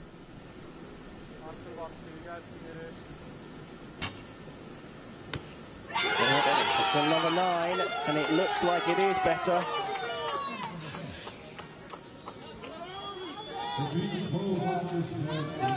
She wobbled on the line, 4-0 and 5-1 up. But the handshake is confirmation that Gulnaz Koskun of Turkey has taken the bronze medal in the women's individual recurve. What a fascinating match, Chef. Yeah, I'm really baffled by Melanie Goebel. I don't know how she didn't manage to shoot a single 10, but didn't shoot anything outside of the 8. So she was consistent, but just consistently just not precise enough. Whereas Gulnaz Koskun managed to hit the 10s when she needed to, or at least hit the scores she needed to win. Did something happen in the fourth and fifth sets? I think that you know, the weather certainly has played a part, but I think also nerves may have just got the better of her, because there was no consistency in where she was shooting. I think her first 7 was mostly due to nerves, or she could win the match with a 9, and then the second 7 she shot was more because of the rain. There you go, Melanie Goebel fought back bravely, but just wasn't homed in on the centre as much as the eventual bronze medalist, Gulnaz Koskun of Turkey. Fourth at the European Championships for Melanie Goebel. At her tender age, not a bad result at the European Championships.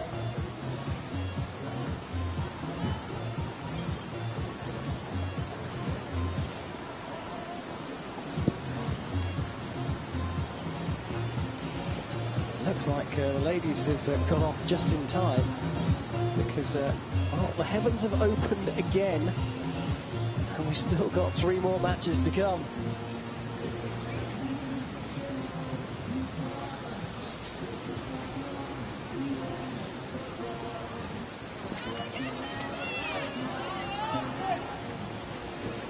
Well, the handshakes all round. Gracious in defeat there. And there you can see just how heavy the rain is, and we are just about ready to start the gold medal match for the women's individual recurve. A reminder of how we got to this stage. Well, you can see that Maya Jaeger had a one-way traffic towards her in the semi-finals, and Yasemin Anagosh also on a 6-0. So it's Jaeger up against Anagosh for gold at the European Championships here in Legnica, Poland. And here come the athletes.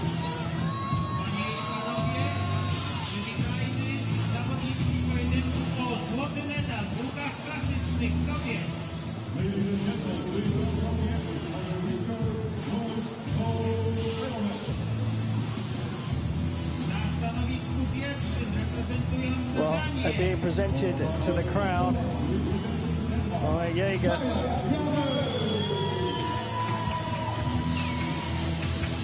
On the left, shooting for Denmark. With the glove on. And Turkey represented by Yasemin Anagosh. Sędzią liniowym tego pojedynku jest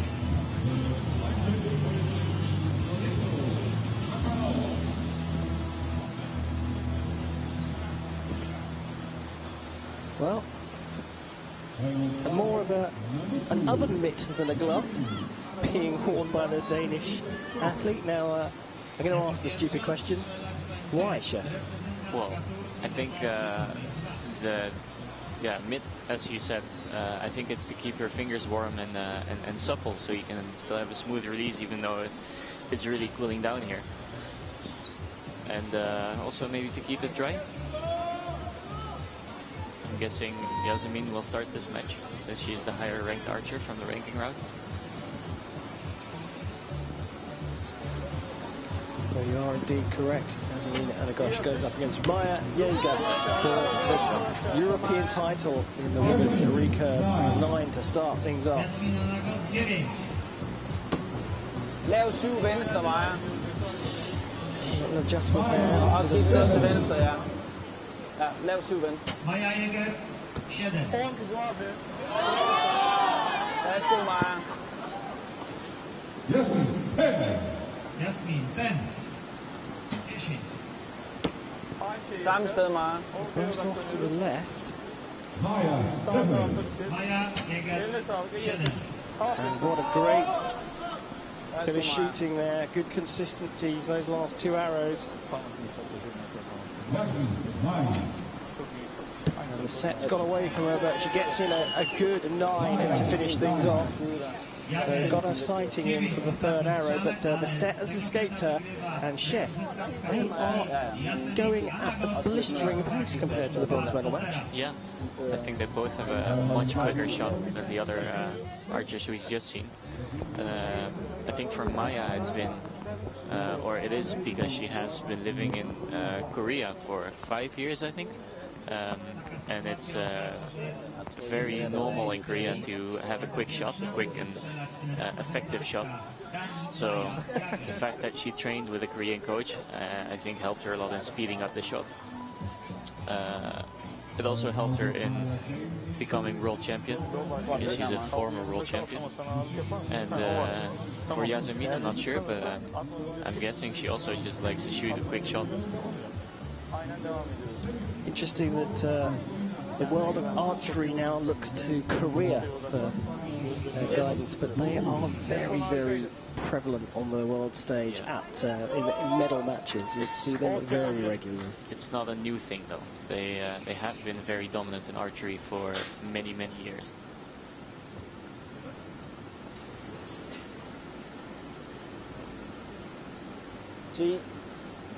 Ironically, this is a longer draw from her. Yep. Samme sted dernede, Maja. Maya Jaeger 9. Maya Jaeger 9. But certainly a better start for the Danish athlete. Son anda basma olur mu? A bit of a hiccup in the release, but Anagosh nothing too severe. Çekiş biraz daha kontrollü olsun. Çok hızlı geldi, böyle sallandı fazla. Biraz kontrollü. Ingen sted dernede. Jaeger 8. Kontrollü. Seems like Maya is correcting to the right in her shot. 10, bravo sana. A better one from Anagosh. Værsgo, Maja. Anagosh So a little 10. mini advantage here. Çekişte kontrolü unutma. Çok hızlı çekiş yok. Sallanıyor yani. Yep, things getting better and better for Maya Yoga as well. Lager The 10. maximum for Anagosh will take the set. Anything less, it's an 8, and in fact she's given the set away. A 9 would have drawn level. 8 not good enough, and it's all square. Maya's actually shooting in a rain jacket, so she has in fact found a rain jacket that's tight enough to shoot in without it interfering with her string. I did notice she has a little clamp on her sleeve so that it's more tight, so that when you shoot, the string doesn't hit the fabric of your rain jacket.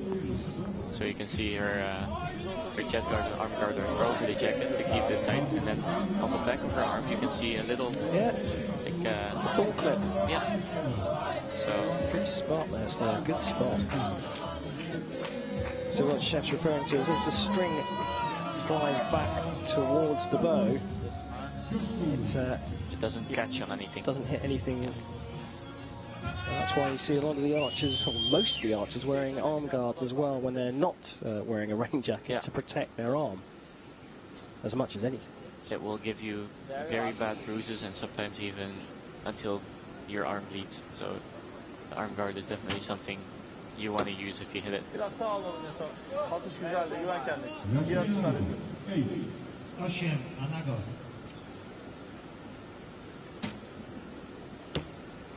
You can see by the reaction in her shot that she knew that the shot was going to go to the left.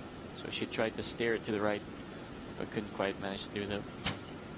We're talking about the corrections there as we get a lovely 10 from Anagosh. Less so in compound archery, more effective with recurve archery? Yeah, in recurve you make the shot yourself with your fingers. So in the moment the string goes away from the fingers, you still have like a fraction of a second that you can do something. With compound, if you use your release properly, it will be so fast that it's almost impossible to do something with the flight of the arrow, because it will come relatively unexpected. Well, that 8 there is enough to mean Maya Yoga needs a 10. She doesn't get it, and 26 plays 25 in set 3, and the 2 set points go to Yasmin Anagosh. And this is a bit of a seesaw one here. Anagosh took the first, Yoga took the second, Anagosh took the third. But Maya Yoga can't afford to make any mistakes now, because if Anagosh outscores her in the next set, she becomes the European champion.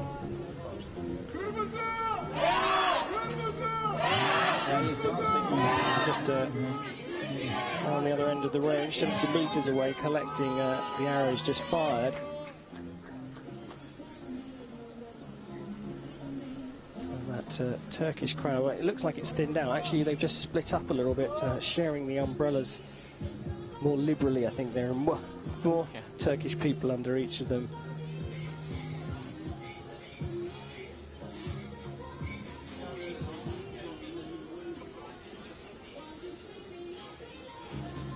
We are sitting in a tent, and I'm already getting cold hands, and yeah, I can imagine that the archers feel cold themselves. Oh, I'm sitting on my hands, they're so cold. Here we go. Set number 4. And Maya Yoga will shoot first.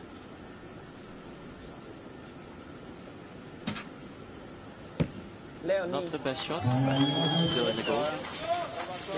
So a bit of a look of awe on her face when she released.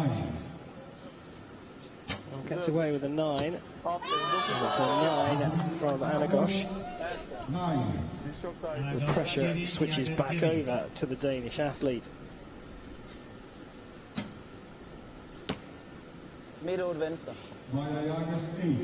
Another one of those corrections that I just spoke about. So she does know that they're going a certain way, but it doesn't seem like she has an idea how to fix it at this very moment.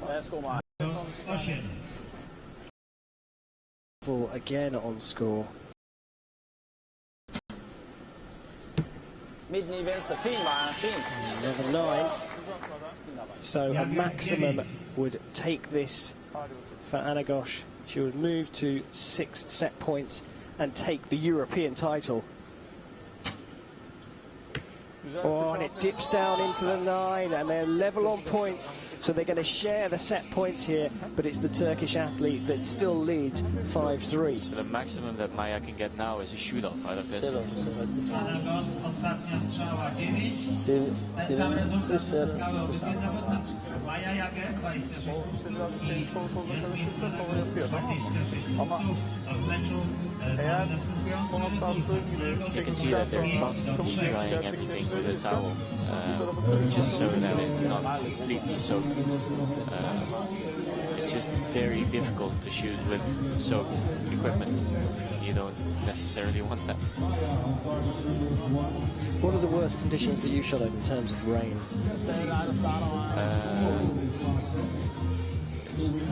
I cannot remember very vividly. I think in a training camp last year we had some very bad rain, and on a competition in 2015 in Copenhagen it was also a moment of very, very heavy raining.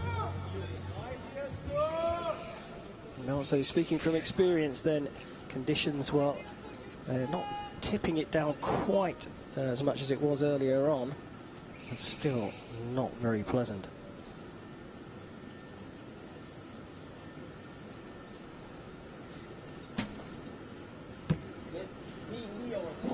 It's a solid 9. Well, all she can do is put the pressure on Yasemin Anagosh. But Anagosh is, she's keeping her mettle about her. She seems unfazed.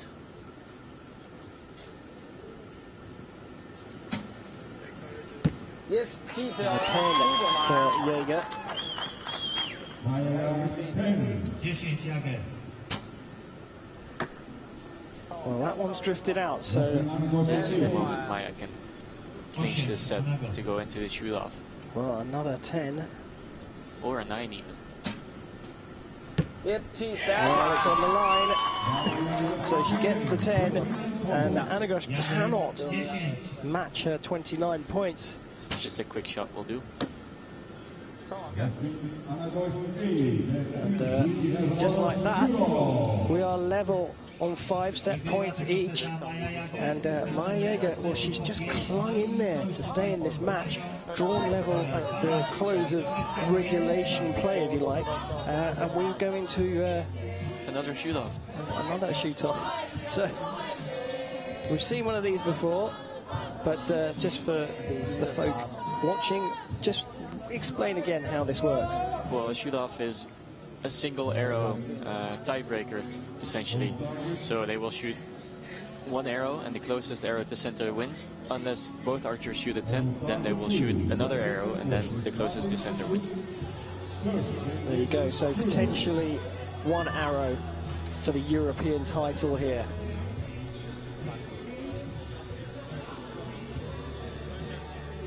This time it's going to be Anagosh who shoots first.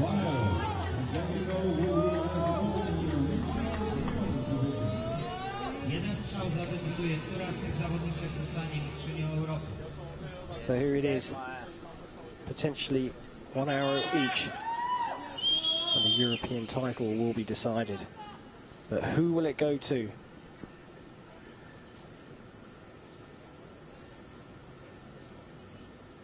Anagosh to shoot first. And it's on the 9-10 ring. So she will not lose this arrow at least. But- Maya needs a 10 to stay in the game. And if she scores a 10, she will cling on, but it's just crept out to the right and into the 9. And that means that that lady there, Yasemin Anagosh of Turkey, is the 2018 Women's Recurve Individual European Champion. Well, another match, Chef, that looked like one athlete was running away with it, and then the other athlete got back into the match, and in the end, the one that took the lead first off actually gets over the line, but only just. Interestingly, yeah, it's we have seen some very, very close matches today. And it's interesting, isn't it, because whilst Maya Jaeger, as you were saying earlier on, kind of had her sighting in, she just couldn't shift it towards the 10. Yeah, and in the end she seemed to have found it, but then the last arrow she shot was on the right instead of on the left. So it's interesting as we look back, we can see almost a level of frustration in the Danish athletes' face throughout that match. Rolling of the eyes there as Anagosh replays one of her, well, less good arrows. She didn't have it all her own way, to be fair. Vega dug deep. She drew level, forcing the shoots off. Archery's equivalent of a tiebreaker. But it was Yasemin Anagosh who took the European title in the end. And Chef, I can tell you that we're going to have the medal ceremony coming up very shortly, but I've been led to believe that the organisers have taken into account this damp weather, and they're going to allow those finalists to take a little break to change their clothes, basically dry off and change their clothes, and no real surprise that they're allowing them to do that. Yeah, that seems fair. And as we look out, this beautiful cathedral, a quite spectacular roof. Well, I can't say that I've seen anywhere else in the world before. It's the Apostles' Cathedral of Peter and Paul, here right in the centre of the city, and it's a fabulous backdrop to this fabulous event. Archery has been here for the whole week, going through the qualification rounds about a kilometre outside the city centre from where we are right now. And the town has really taken to this sport. They've got a little festival going on outside the range that you're looking down at the moment, just off and to the right, and it's drawing in the local population. And it's been packed out throughout this medal day. Chef, all eyes will be turning to the podium very shortly, but not too far off in the distance. A matter of the Olympic qualification for Tokyo 2020, and you were there just recently, weren't you? Yeah, I was in Tokyo, and I got the chance to experience some of the weather, but also to see the Olympic Village and to experience what it's like to be in Japan in the first place. More on that shortly, as it seems that the ladies got themselves changed pretty quickly. It's time for the medals, and what a way to go into Olympic qualification, getting a European medal.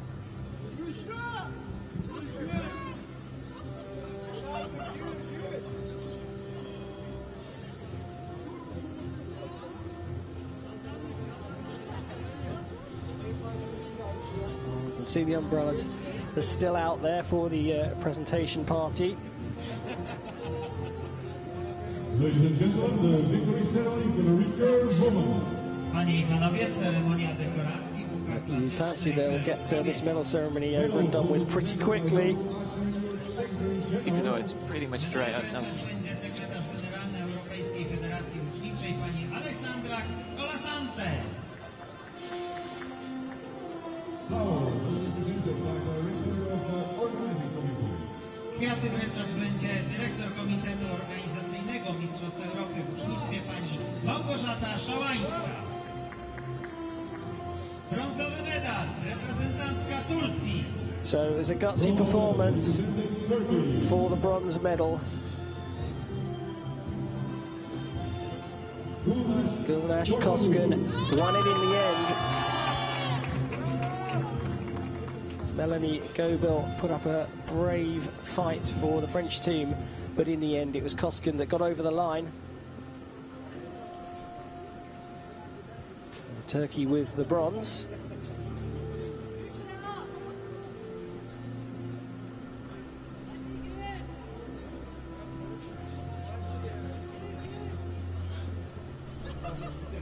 Srebrny medal, reprezentantka Danii.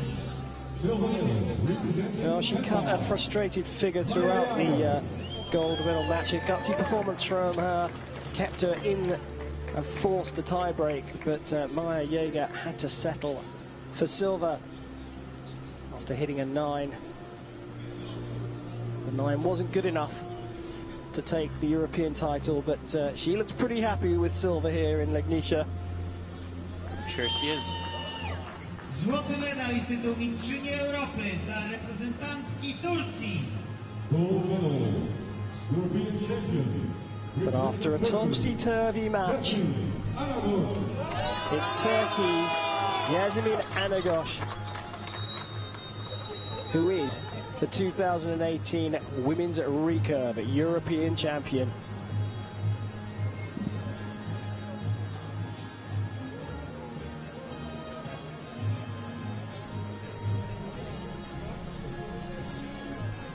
I think they will be getting off this podium pretty quickly because the rain started to come down again. It's like someone's turning a tap on and off here in southwest Poland. Doesn't seem to bother Anagosh though. But she proudly stands on top of the podium because now it's time for the Turkish national anthem.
Well, there we go, Turkey, the cheerleaders and all, singing to their national anthem there. 2 medals in the women's individual recurve for the Turkish team. Koskun with the bronze, but it's Yasemin Anagosh who has just won the European title.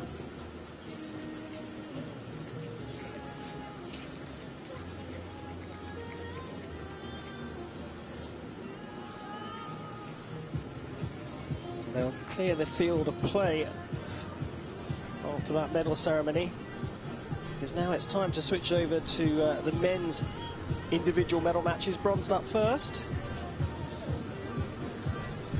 followed by the gold, and then it'll be time to sign off from the 2018 European Championships. Looks like they're trying to get things underway pretty quickly here as we prepare for that men's bronze medal match. Coach is already coming out. Let's take a look at how we got here. As you can see, JC Valadon came through the top half of the draw, taking out Dan Olaru. So losing out to Dan Olaru in the semi-final, and it was Chef's teammate Steve Vire that came through. You tell me it's George Ivanitsky. That's what I've heard, yeah. And the Ukrainian will go up against the Frenchman, and here they come. First up, George Ivanitsky of Ukraine, ranked 69th in the world, taking on the hat-wearing JC Valadon, ranked 24th in the world. I'm guessing he's wearing the hat to keep the raindrops out of his face. It's a rather handsome bit of head apparel that he's wearing. He's an avid fisherman, so it might have something to do with that. And just an outdoorsman in general. He loves to be outdoors. Well, perhaps that will play to his benefit here in these rainy conditions. Georgi Ivanitsky known on the circuit as George. From Ukraine will take on Valadon. And perhaps not the bronze medal match lineup that we're expecting here, but often is the case in archery, you shoot well in qualification and you're on fire, you can make big inroads into a deeper field. Yeah.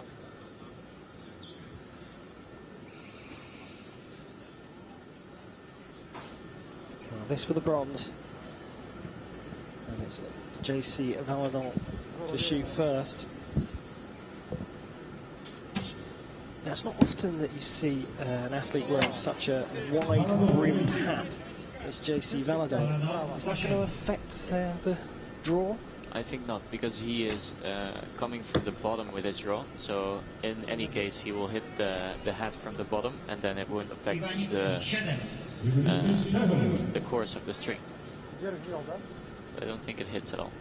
Yeah, he's got it tilted on the back of his head, and as you can see, it's not affecting him one little bit. A good solid 10 for his second arrow.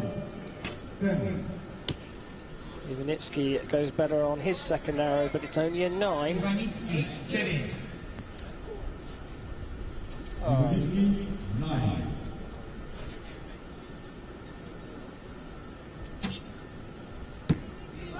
Another 10. And that is the first set over already. Ivanitsky will shoot his final arrow, keep his sights in.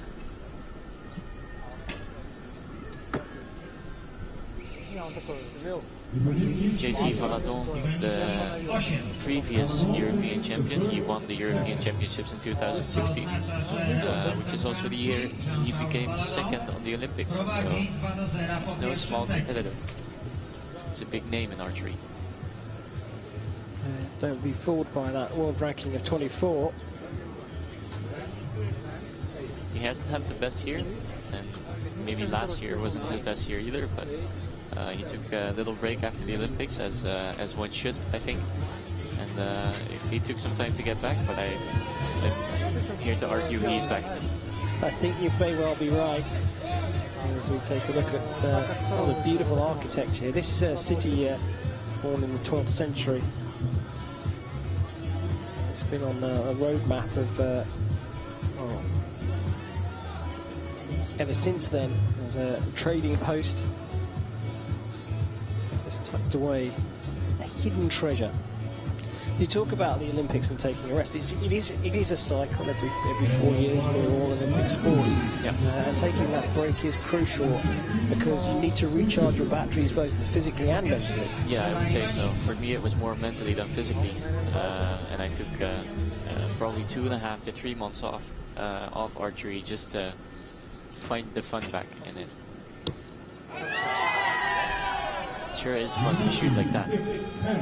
It's a great first arrow from Ivanitsky. Start of the second set of the bronze medal match in the men's individual recurve. Penultimate action on the range here in Legnica.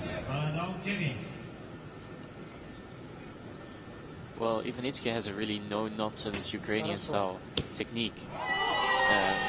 JC has his whole own style. You can see, well, he pulls back his bow really low. I've been told that it has to do with a shoulder condition, where if he doesn't do it like that, his left shoulder or his right shoulder, one of his shoulders pops out of its socket. You don't want that to happen. No, so that's the reason he does it like that. As I'm sure Ivanitsky will clinch this set with his last arrow. Yeah. And a very, very good grouping.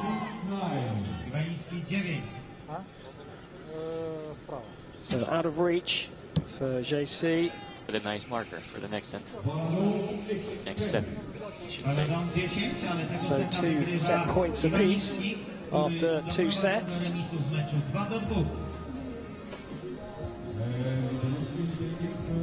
Did have to measure in the first set, hence the result being confirmed. So you were saying a little bit earlier on, going back to the discussion about the Olympic Games, that you were in Tokyo itself getting acclimatized and used to the conditions. Just not necessarily to get used to it, but more to experience it and to undertake action if we need to do something else than we did before. So we got the chance to experience the heat, but also the humidity and the way Japanese people work, because there is a cultural difference as well. So it's nice that we were able to take an extra trip to Japan to see what it's like. And how is your personal preparation going? My personal preparation is going quite well, actually. My shooting itself hasn't been what I would like it to be, but everything around it is going really well, and I'm getting physically fit again, and so I'm on the way back, I would say.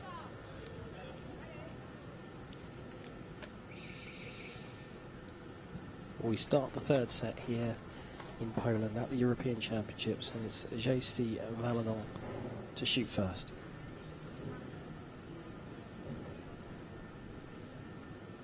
It's a perfect shot. Everything in that shot just went right, as it seemed. So the moment he released everything, his left hand went to the target, his right hand went close to his neck. I'd say, if anybody asked, like, what does the perfect shot look like, I would want them to show that one. Well, another one. And if Ivanitsky's grouping was good in the previous set, JC Valadon is going even better in this third set. Iwanicki 9. Granicki 9.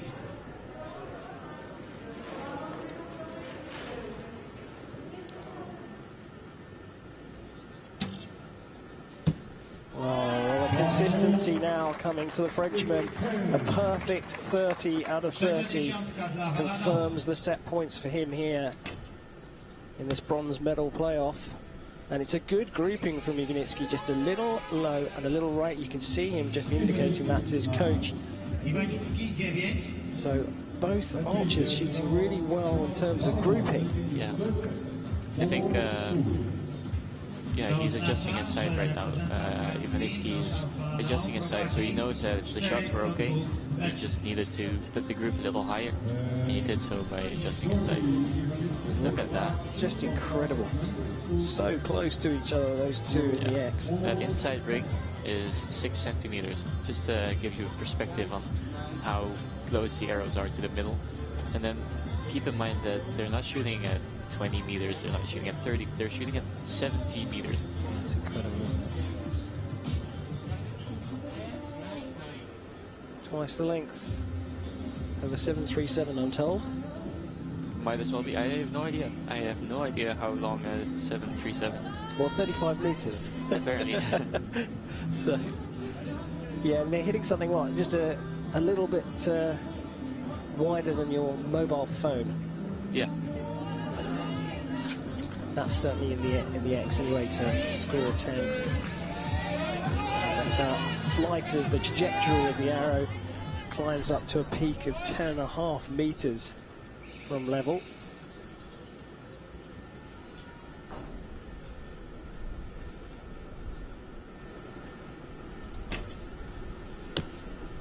That's a good shot to start with. I think it might have just gone play.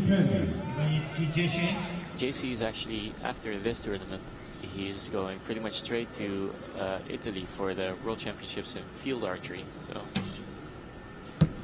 Well, he said he likes the outdoors.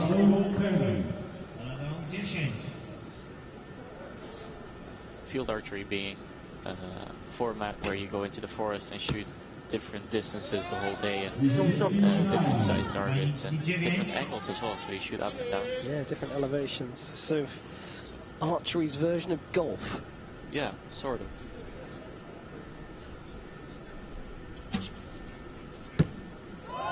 So 10 again. 5 in a row from the Frenchman.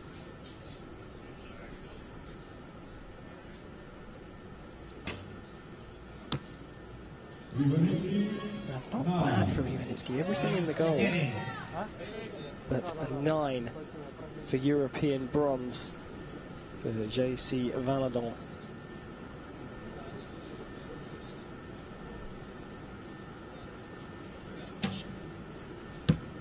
And he got to 9, and he does get the European bronze medal. A brilliant end from Jean-Charles Valadon. He scored, well, just dropped a single point in the last 6 arrows. Yeah. So an incredible bit of consistency from the Frenchman, and it's enough to take him to that bronze medal.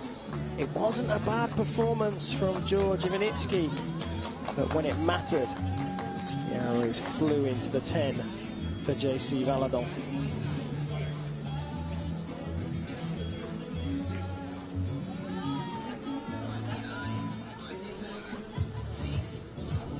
It's funny to see that Ivanitsky has his side pin pinned down, which means that he has a circle and there's a pin holding a dot, and the pin holding the dot is pointing down instead of up, which is more normal.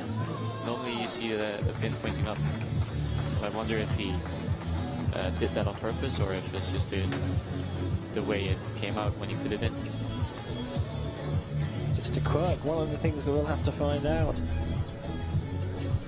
But again, he didn't score too badly in that whole match, but JC Valadon was just too good in the end. Particularly the grouping in that the third set was incredible. And there you go, the fist pump confirming the bronze medal at the European Championships goes to Jean-Charles Valadon of France. So all that remains here in Legnica is to find out who's going to win the men's gold medal in the individual recurve. And, well, not unusual to see your teammate Steve Vire make it through to a podium match and unless a gold medal match. But Dan Oleru is a man from Moldova.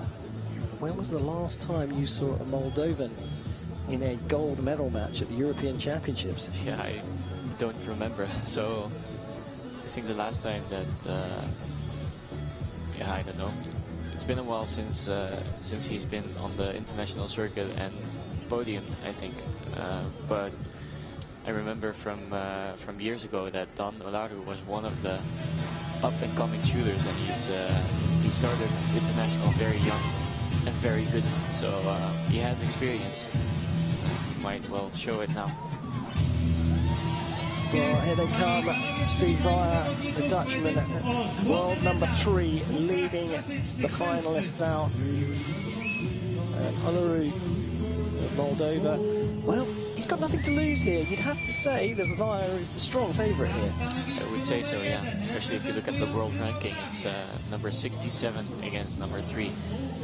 But who doesn't like an underdog position? It always makes for an interesting match, that's for sure. And well, tell that the pressure's handled. On the one hand, all the pressure is on this man, Steve Vire, because he is expected to win. He himself would expect to beat Dan Oleru. Oleru perhaps very pleasantly surprised to be here in the gold medal match, but he must have shot well to get here. Yeah, must be on good form. Yeah. And he, in some respects, he could be happy with the silver medal, and so the pressure's off. Yeah. And it's pretty much dry right now, so it's purely based on shooting skill. Well, with the rain having stopped, the light is nice and flat and consistent, as you said earlier on, Chef, so conditions good for high scores. So this for the European title. And a good start. Weiler, 9.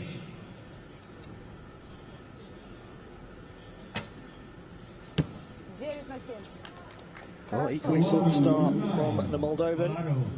You can see that Steve is very controlled in all the movements he makes. Whereas if you compare it to Dan, if he pulls back his bow, it's all really fast, really quick. I'm not saying it's worse, it's just different. It's a nice contrast. So this is all really smooth and slow.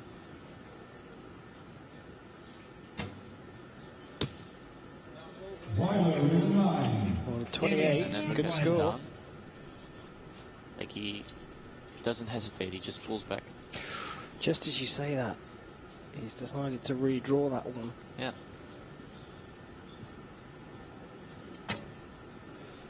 But it didn't affect him. 28 is a good score, but it's not as good as 29. And it's the first 2 set points to the underdog.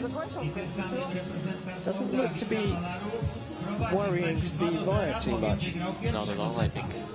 He might get even more motivated.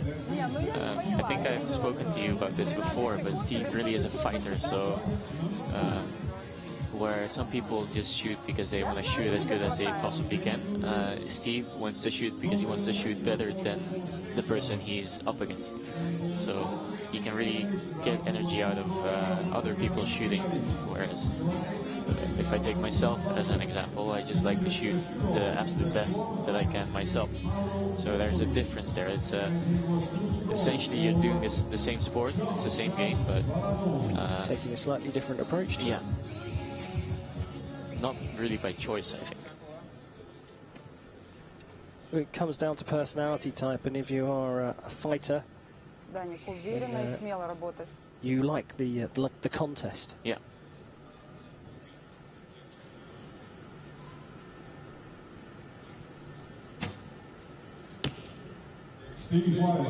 Bit of a wobble in the shot. I think he would have liked to have that shot like 1 second sooner. Not as like 4 arrows on the postmark. So close they were together.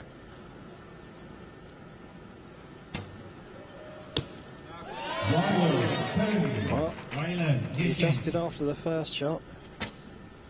And that one, quick even for Olaru. You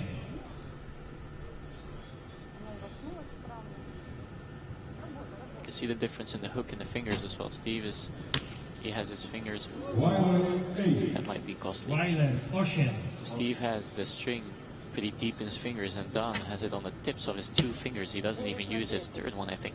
I think the third one is just lying there, not putting any pressure on the string, which is unusual, but apparently for him it works. Whatever works for you, yeah. And despite the slight opportunity to go 4 set points up, a 10 was required by Olaru. He only scores a 9, which means they're level on points, and they will share the set points in the second set.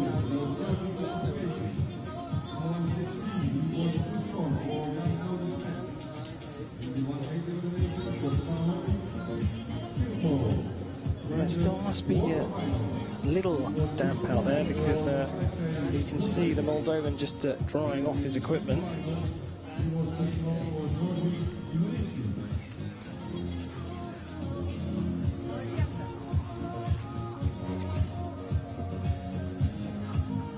Trailing archer shoots first, so it'll be Steve Via up here. And remember, this is for the European Championship crown in the men's recurve individual.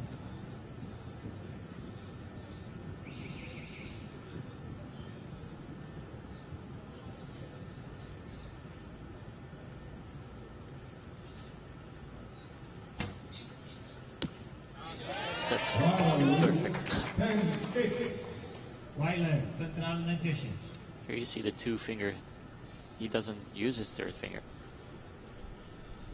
So some people, it's really normal to have less pressure on the bottom finger, but to not use it is quite rare.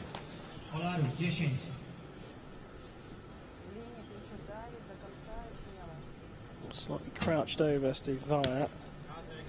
Looks like he hits the line there between the 9 and the 10, so gets a 10 on for a maximum.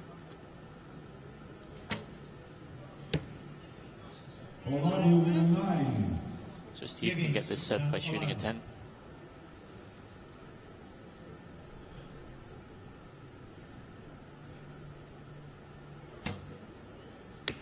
Well, gets a 9. That might still be enough, because Olaru needs a 10 to draw level and tie on set points. Oh, sorry, share the set points. And he drops out into the 8. And 29 is enough points for Steve Vire to draw level on 3 set points apiece. And you've got to say the momentum has very much shifted to the Dutch athlete, and it's now a question, well, can Olerud just effectively reset and just start again, or is the pressure of Steve Vire coming from behind and drawing level with you going to cause him troubles? Yeah, well, they're both shooting really well. It's just that Steve shot better the last end, so I don't think there's much of a difference between them. As you see, the little board of my coach, he effectively plots all of the arrows that are shot from Steve, but also from Dan, so they can compare them later and maybe analyze them or see where Steve can improve on where he hits effectively. Well, all these little things all pulled together and combined to provide the best preparation for you guys out there on the range.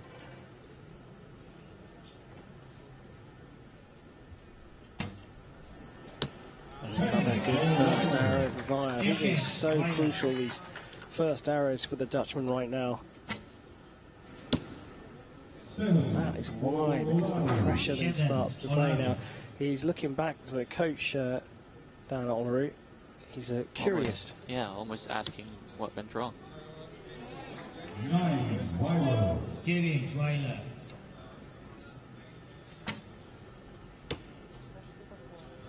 Well, they're both low, but one's to the left, one's to the right. Overcorrection, perhaps? It's hard to say, but his last 3 arrows, were all low in the red, so he was looking at his bow as if something maybe vibrated loose, or to check if everything was in order. But he's back in place now. Yeah, but the 10 from Vire on his third arrow put the set out of distance for Dan Olerud, and Steve Vire's come from behind, but now leads in the gold medal match here at the European Championships. He's only got to score a single set point, so he's only got to match what Olerud scores in the next set to take the European crown. Yeah. And I'm sure Steve is thinking, if I shoot a 30 now, I win in any case. That's a confident way of approaching a match in archery. He will, of course, shoot second here, so to some extent he's going to know what he needs to do. Yeah. And the way that you were describing his approach to a match, that's going to work in his favour. Yeah, I think in this case, he also likes to know what his opponent is shooting in the match. So if Ron is behind him, coaching him in, let's say, the quarterfinal match, or the 1/8, where you're still on the same target, he wants to know what the other guy is shooting. So he's asking, or he likes to be told. And of course, you need to have your coach there to tell you with that telescope, because 70 meters is an awfully long distance to see the difference. But perhaps you can see the color ring that the arrow's in, but maybe not the precise ring. Not Steve, at least. Steve has, I think, a 1.75. What is it? Minus 1.75 in his vision. Yeah. Well, it's good stuff from Olerud here. This to save it.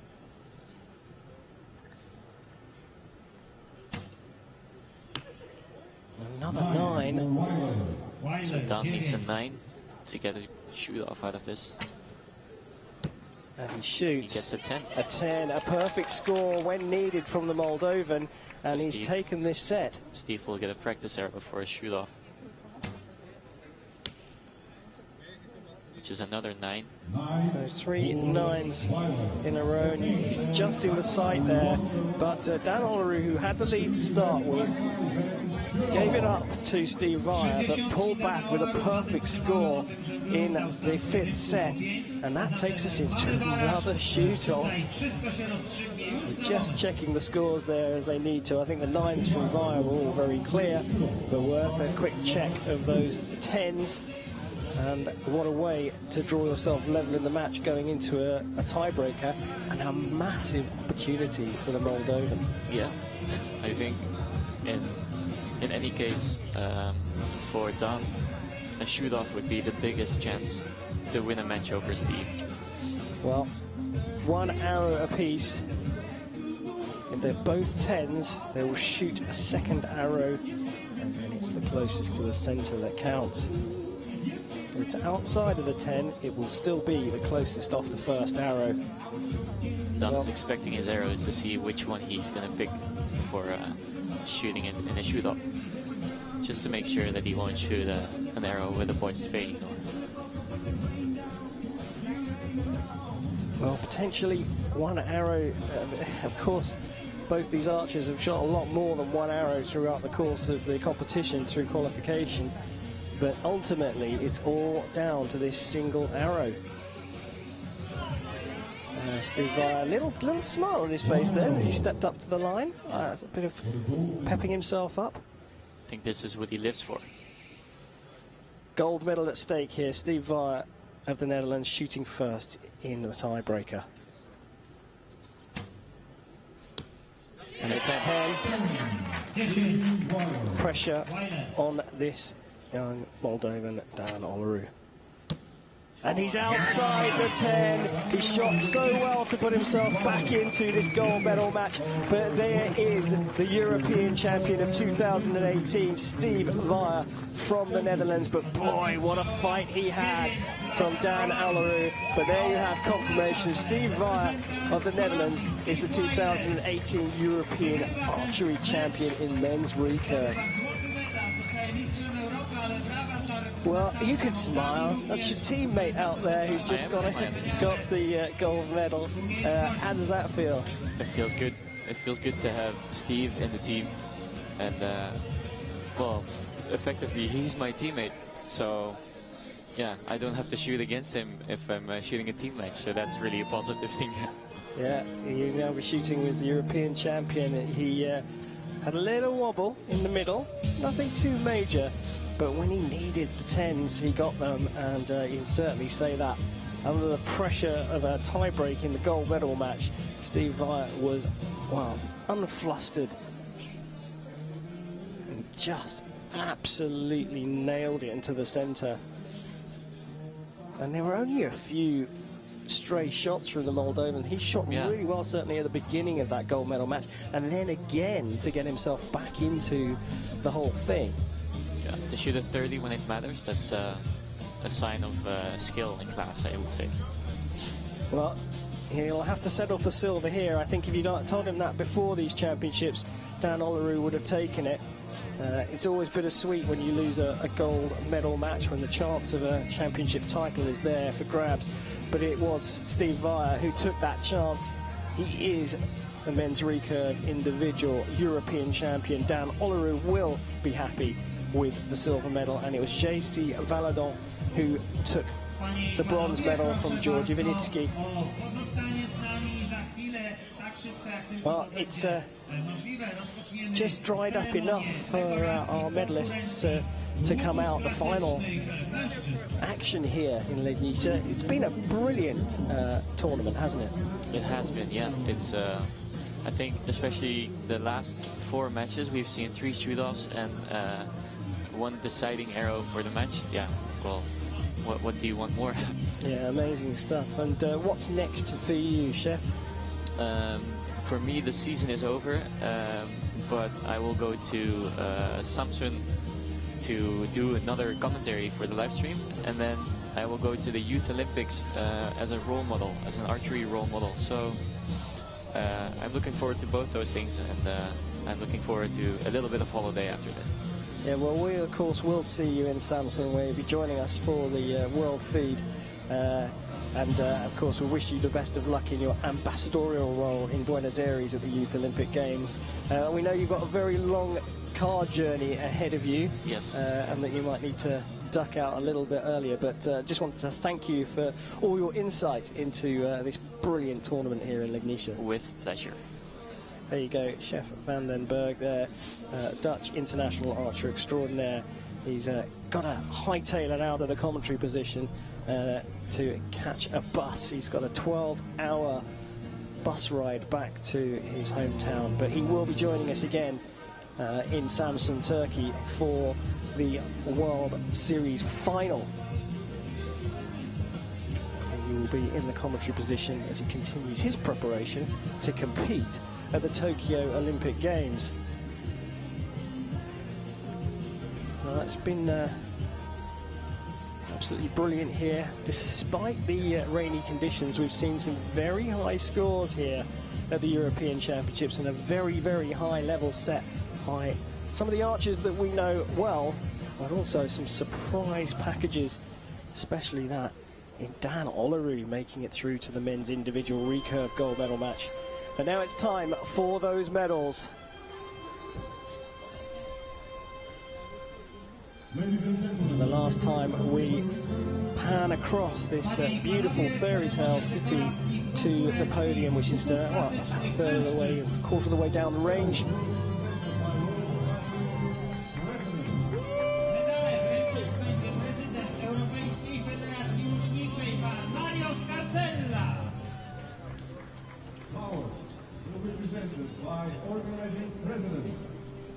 Kwiaty wręczać będzie prezes Komitetu Organizacyjnego Mistrzostw Europy w Łucznictwie pan Józef Paściuk. The president of the organising committee there out again to present the medals. So there he is, the outdoorsy man, J.C. Valadon of France. He came through a tough bronze medal match against George Ivanitsky, but ultimately pulled it all together at the end and collects the bronze medal for his efforts.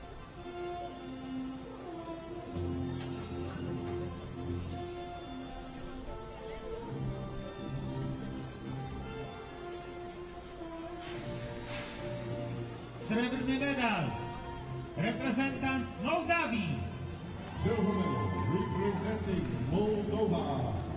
Well, he was certainly a surprise package on the lineup here, but he has shot spectacularly well all week here in Poland.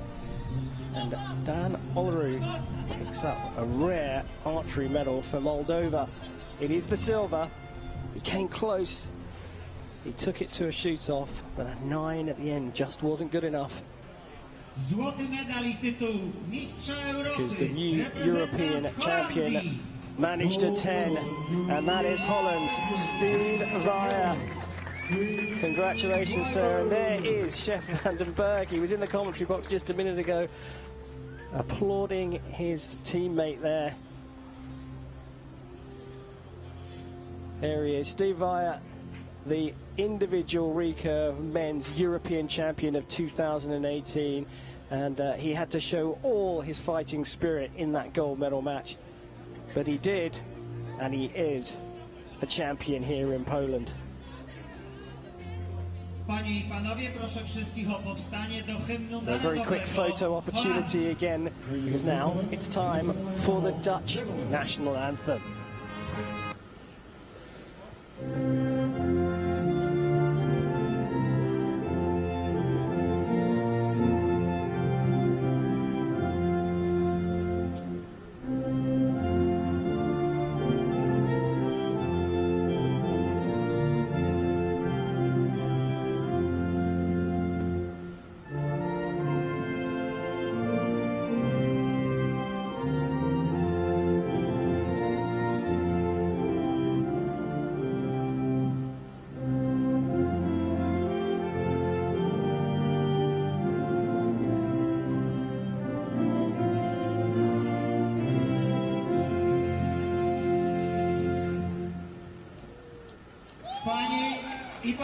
Well, there we have it. The action is over there. On the right is Chef Vandenberg clapping on his teammate, his compadre, and the 2018 European champion Steve Veijer. And there is confirmation. Veijer took out Olaru in the final, and Valadon of France picked up the bronze medal. It's been a brilliant day here of medals. Compound session in the morning, followed by a brilliant recurve session. Turkey, Russia, Italy all stood on the top of the podium, and it was Anagosh of Turkey and Vaya of the Netherlands who picked up the individual trophies. But that's it from Legnica. Thank you so much for joining us here at the European Championships, and we'll be back live very soon.